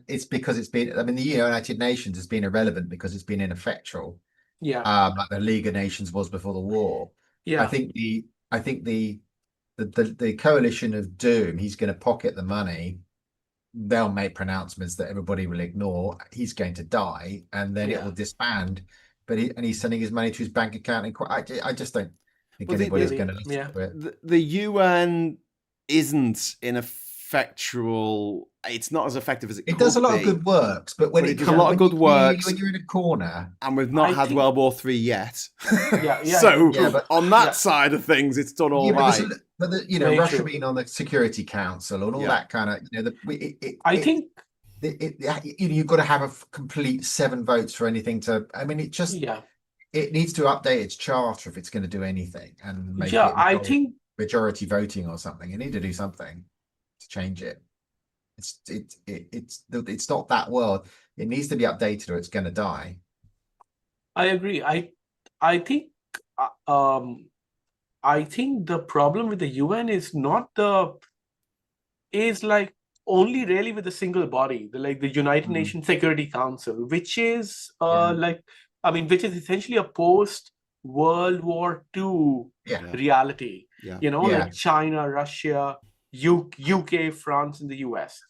And the fact that everyone has to agree. Now the US and Russia aren't like ever gonna agree. I mean, like, unless it's a very neutral, basic thing that they just do They it. sort of are now, though, aren't they? Yeah, I was gonna say. and like the fact that I mean, there like has been a long campaign for a long time for countries like Brazil and India and South Africa and some representation of like African countries to also join for the veto powers of the permanent five to be removed, so that it's by consensus or by like 80% or like whatever format they agree on.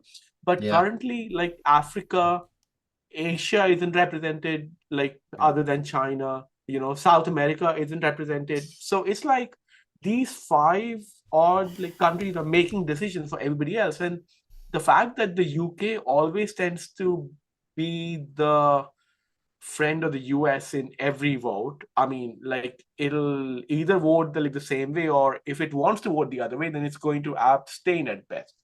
So I mean, so like there's no chance of a decision that the world can look at it and say, yes, this is what we want. So I get that, but also, I mean, there is ways of reordering the UN, like basically given that there should be, we've got the UN Charter. I think there needs to be like an aspirational document for the UN that countries can aspire to, democracy, transparency, rule of law, all that kind of stuff. Lack of corruption. And in an ideal world, I would set it up like the bigger the country is, the more representation it gets, right? So it seems ridiculous to me that a tiny little country like Nauru, which has got like 8,000 people living there, have the same voting rights in the United Nations as India, which has 1.4 billion people. It's like, what? So I think it should be proportionate on, to a certain extent on population, but also on, you get these extra points, so extra votes, on getting up the Transparency International list. They have an independent body that looks at your country and says, well, do journalists live in fear of their lives? No? Great, you get an extra vote. That would be a good way, I think, of setting it up. But the problem is, we need to get rid, as you said, we've got to get rid of the Security Council, the 5 permanent members, and the only people who can get rid of the 5 permanent members are the 5 permanent members all voting to get rid of the 5 permanent members, which is never going to fucking happen. It's never going to happen. That's why this has been in limbo. That's why this has been in limbo for so long. Like, so like I have looked at it from the point of view of India, because I lived in India till I was 25 or something. So, this has been going since like forever. And like from what I've seen, quite a few countries support India's candidacy to the Security Council. But on what basis and who else is going to come is the kind of that's the kind of procedural, shall we say, dilly-dallying that politics gets to. So they say that India, we are friends, so yes, we are like going to support you. But South Africa also wants, and we cannot have that without having this. Brazil wants that, but we can't have that without Mexico getting it. And these like other countries do not like that. And Pakistan doesn't want India, and Japan isn't happy with China. So I mean, there's all these things. It's just politics. I think in a way the European Union will, if it grows, will have a sort of mini United Nations. And I think, and we may have a relationship with China, will become the new friendly superpower. Yeah. And I think that America will do whatever. You'll have the Legion of Doom, but nobody's going to listen to it, and I don't think it'll last very long. But Yeah. I think Legion of it's Doom. Yeah, I think It's also with forgetting about the Commonwealth. Someone mentioned this. There's 56 countries in the Commonwealth. There's over a quarter. It's over a quarter of all the countries in the world Yeah. are in the Commonwealth. There's a lot of small nations yeah. in the and big nations. I mean, India's part of the Commonwealth. So is Pakistan. So is Bangladesh. Yeah. I think that is another thing that we can use together to work together with countries around the world to actually make things easier and better for everyone who lives in the Commonwealth. Everyone who lives in. The UK used to be the overlap, didn't it? And now, Malta and Cyprus are still in the Commonwealth and in the EU, but really, Britain was the gateway country. It was the gateway drug between the Commonwealth and the EU. It allowed Commonwealth countries to access the EU in certain ways, and also it was sort of seen as the Commonwealth's representative in the EU. So when the EU was doing something down in West Africa, in Ghana, or in Nigeria or somewhere, the British contingent in Brussels will say, well, hang on, we've been talking to them and they've said or whatever. But it's one of the things where when we had the referendum vote 10 years ago, I did a blog post saying like 3 reasons why all true Brits will vote to remain. And one of them was that Britain has its fingers in all these pies. And I remember doing this mad list of all the international groupings that we're in. There's about 56. Honestly, there's over 50 of them. And you wouldn't believe so, because Britain gets asked its opinion on all kinds of crazy stuff. Like there's like a Pacific Forum group, and we have a member sitting on it, even though we're nowhere near the Pacific. But they're a non-voting member, but they get a say because they want to know, what does Britain think about that? And we gave up all that soft power to leave the EU. Yeah. And you can't explain this to the gams because they don't understand. We gave up all this sovereignty. And now we're completely at the mercy of America. And they're all like, but Trump can come and he can invade our country and that'll be great because Starmer's a bad guy. And then after this week, after what Trump said yesterday about the troops dying in Afghanistan. Unbelievable. I mean, that was like, you'll never come for us for Article 5 of NATO. No, I don't believe you. It's only been activated once and everybody came running and the Danes lost a lot of people. Yeah. And we've fought alongside America several times in several wars. The Brits, we were in Korea. We sent medical people to Vietnam. I think it's just like, we've always been there, and it's like, you fucker, what a thing to say. You just ignorant fuck. So insulting to a lot of my friends who work in the military. Just like, you fuck, you just don't, and you didn't even fucking fight in Vietnam because you got bone spurs. It's just like, it's just such a really sick thing. And the fact is, you saw the Byline Times article how they fixed 2028. You just like, we just got to write America off now. It's just bye. See you when you come out when the virus is broken. But we've lost it. It's a lost country. I don't see any way through for all of them now. I love the idea of the EU pulling out of this fucking this trade bazooka. I fucking love the name of it as well. We're bringing out the fucking. It's like the BFG from Doom, innit? Bringing out the trade bazooka. One of the things in there is about IP, intellectual property, copyright. And if we can say we're going to ignore this particular copyright because it's based in America. So there's a lot of copyright. There's a lot of IP that's actually been registered in Europe. But there's a lot that's not. It's been registered in America, and we've just for years just gone, well, it's fine. It's registered in America. We're not gonna copy that. We'll respect you. But we take that away. We can literally copy and paste all of this stuff from America, whether it is lines of code, whether it is medical fucking intervention, medicine. Pills, tablets that have been copyrighted in America, but we can make a generic version. They can't stop us. But all these rich friends, they want to make money, and if we're selling all their, if their market crashes and the stock market crashes, I mean, it will affect us, of course it will. But it's like, and the copyright issues you're talking about, and the medicines and the patents, that all the other stuff. And the World Cup, nobody goes to the World Cup. The King doesn't go for their 250th anniversary. We just you're dead to us because you killed democracy. You've broken the great experiment. come back when when the virus is broken. The issue be is a while. the issue is the though, way that Twilight Times article read, it was depressing. it's going to take a while for us to pull ourselves out. But the first thing we need to do before we say anything to America, we need to get ourselves back into Europe one way or another, because that's our salvation. Yeah. We're fucked on our own. We need to be there with other strong nations standing up against Trump, against this American hegemony of the tech pro fucking billionaire gobshites who do not have humanity's best interests at heart. You've all probably seen the clip of Peter Thiel, who looks like fucking Gollum on a bad day, and he's asked, do you think that the humans are worth saving? Do you think the human race is worth saving? And he goes,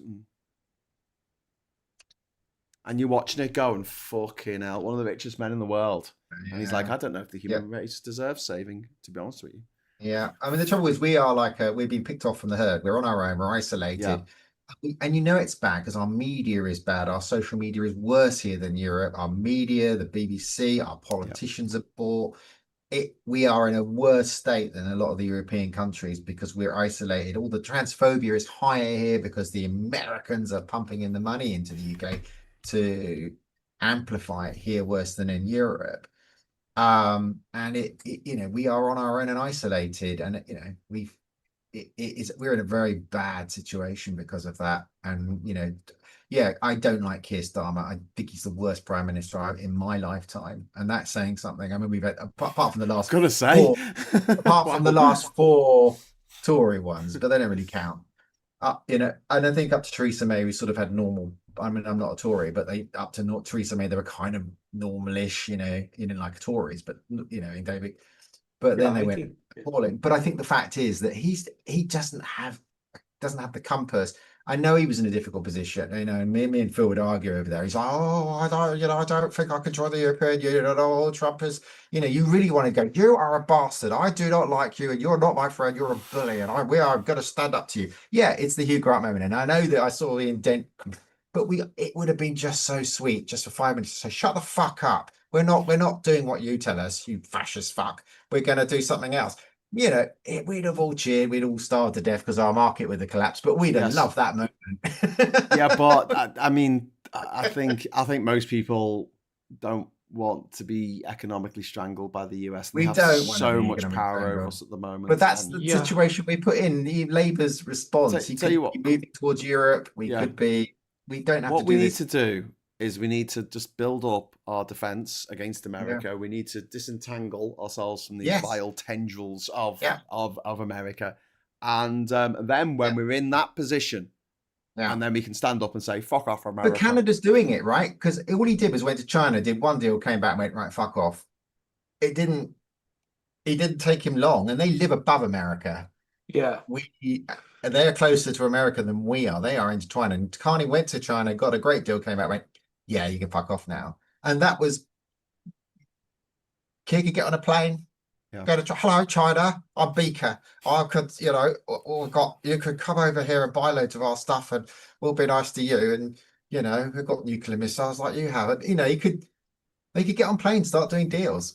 Yeah. Not the Cap Bednock, 0.1 15 years, proper deals. And get out there and just, the more deals you do, and move towards the European Union quietly or quickly. But I just don't see it doing. He's not doing anything. Yeah. He's not doing anything. It's too slow. Well, he said that the Trump's words were today, he said, insulting and frankly appalling, which is the strongest. Yeah. So far, I think that's the strongest word. Yeah, those are the strong. Yeah, those are the strongest words he's Sorry, I had my head on the keyboard. I didn't hear that today. So that's good to hear. Yeah, no, that just happened. So, but he did say, it's really good. Prime Minister's questions, that he said the UK will not yield to pressure from Washington vis-a-vis their ambitions for Greenland. So this week he has been speaking out more. I think he feels a little bit more empowered by Carney's speech, by Macron's speech, by other leaders standing up to Trump and saying fuck off. And then, I mean, the loveliest thing, I'll bring this up on the screen. You guys won't be able to see it, but I'll show it to everybody else. This is from the visit of the Prime Minister of Denmark. This is from what's her name? Mette Fredriksson, I think. Yeah. It says, visit to the Prime Minister of Denmark, 22nd of January 2026. We get by with a little help from our friends. That was signing the book at Chequers when she met the Prime Minister. We get by with a little help from our friends. And I thought, we all do. Do you know what? Could you imagine Trump writing something nice like that? No, he'll draw a woman's vagina or something, or a big knob on the page and go, I've drawn a knob. That is really nice. And everybody around him had said, that's a great I hadn't seen that, Mr. President. Yeah. But then they'd say, he didn't write a knob. You didn't see him write a knob. See, I mean, there's nothing to see here. See, I mean, this is exactly this note from the Danish PM is like exactly why the European Union is such a unique thing. Yeah. Because countries that fought probably the worst war, right, in recent history, are now so close, are such close friends with people able to live and move and work anywhere they want, companies able to do anything, and you have all these protections. It's just so amazing that countries that fought, I think that people in Europe somehow have become a bit distant from it, perhaps, because for me, coming from India, right, I mean Pakistan and Iran and Afghanistan, and we've got China and Burma, Myanmar, and Sri Lanka with all its problems, and India with its own problems. It's we are trapped, right? And we have had wars amongst ourselves, but Europe is such a shining light, right? And it's such an amazing thing that we need to protect it, and to kind of leave such a grouping is just the most absurd thing that you can do. It's just so crazy and ridiculous. It is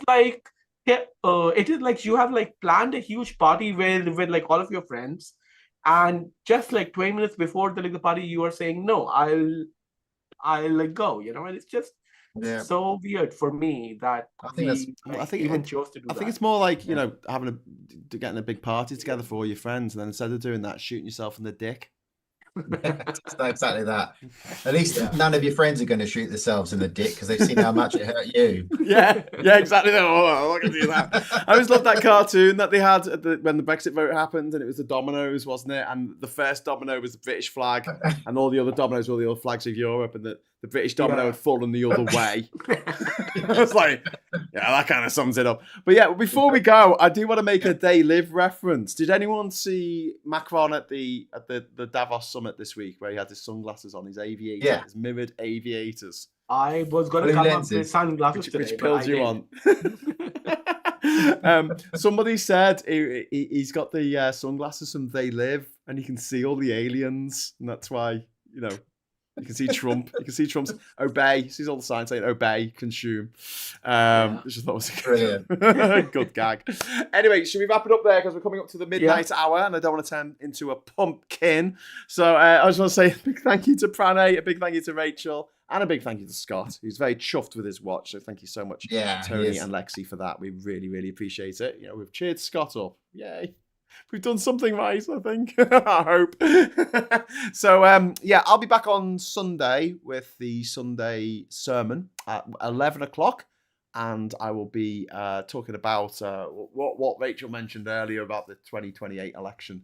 So, it's not going to be a happy one. It's not going to be happy. No. God. I just think that the Americans are so fucking naive. They're so fucking naive. Do they not? Do the Democrats not know? All that stuff in the article was so depressing. I don't know. The people who are saying, oh, God, these Europeans, they keep asking me which way I voted. That's a really weird thing to ask someone. And you're like, fucking hell, if you voted for Trump, I wouldn't let you anywhere near me or my family. I wouldn't let you in my house. I wouldn't let you borrow me car. I wouldn't take you down the pub. I'd run a fucking mile. Because to vote for a sociopath, you've got to be a bit of a sociopath, don't you? Yeah. Well, exactly. Yeah. I mean, I think anybody who votes Tory or the Reform Party want to hurt me. And you need to lack empathy for others. So no, and that's why I'm a bit angry with Labour, because Labour are hurting trans people, so I don't like Labour either. Yeah. And your party's a disaster, so I vote Green because at least he's saying he's not going to hurt us. So they get my vote. That's what simple as that. And Zach is making a good argument, and I think the Greens did this during the last election campaign, where they actually stood up and said, having refugees here is a good thing for us to do. Yeah, having immigration is a good thing. It's a positive thing for our nation. We make money out of it. And we get all this expertise and we get all these good things out of it. We get all this integration, and they say, oh, multiculturalism's failed. And he's just sitting there going, hang on, the leader of the Conservatives is black. The guy who's the mayor of London is a Muslim. The woman who's about to run against him, the fucking candidate, is a Muslim. Yeah. The previous prime minister was a Sikh. Sorry, a Hindu. He was a Hindu. I mean, Jesus Christ. Like, isn't that the example of integration fucking working? Hello? But apparently not. Not according to Nigel Farage. He's like, oh yeah, multiculturalism has failed. It's all broken. Yeah. I'm like... He's too busy sorting out his expenses. It's not perfect. It's not perfect. Nothing in life is perfect. And this pisses me off. It's computers, isn't it? I don't understand computers. He doesn't understand any of that. It's all complicated. It's all computer. Internet. It's all computer. Oh God. Anyway, I'm in the wrong timeline. Wake up, Rachel. Fan H, thank you so much. Thank you everyone for watching. Thanks to everyone who has dropped in a super chat. Really appreciate it. See you on Sunday, I hope. And until then, have a great evening, have a great weekend. And until we meet again, hello, good evening, welcome, and goodbye. Bye.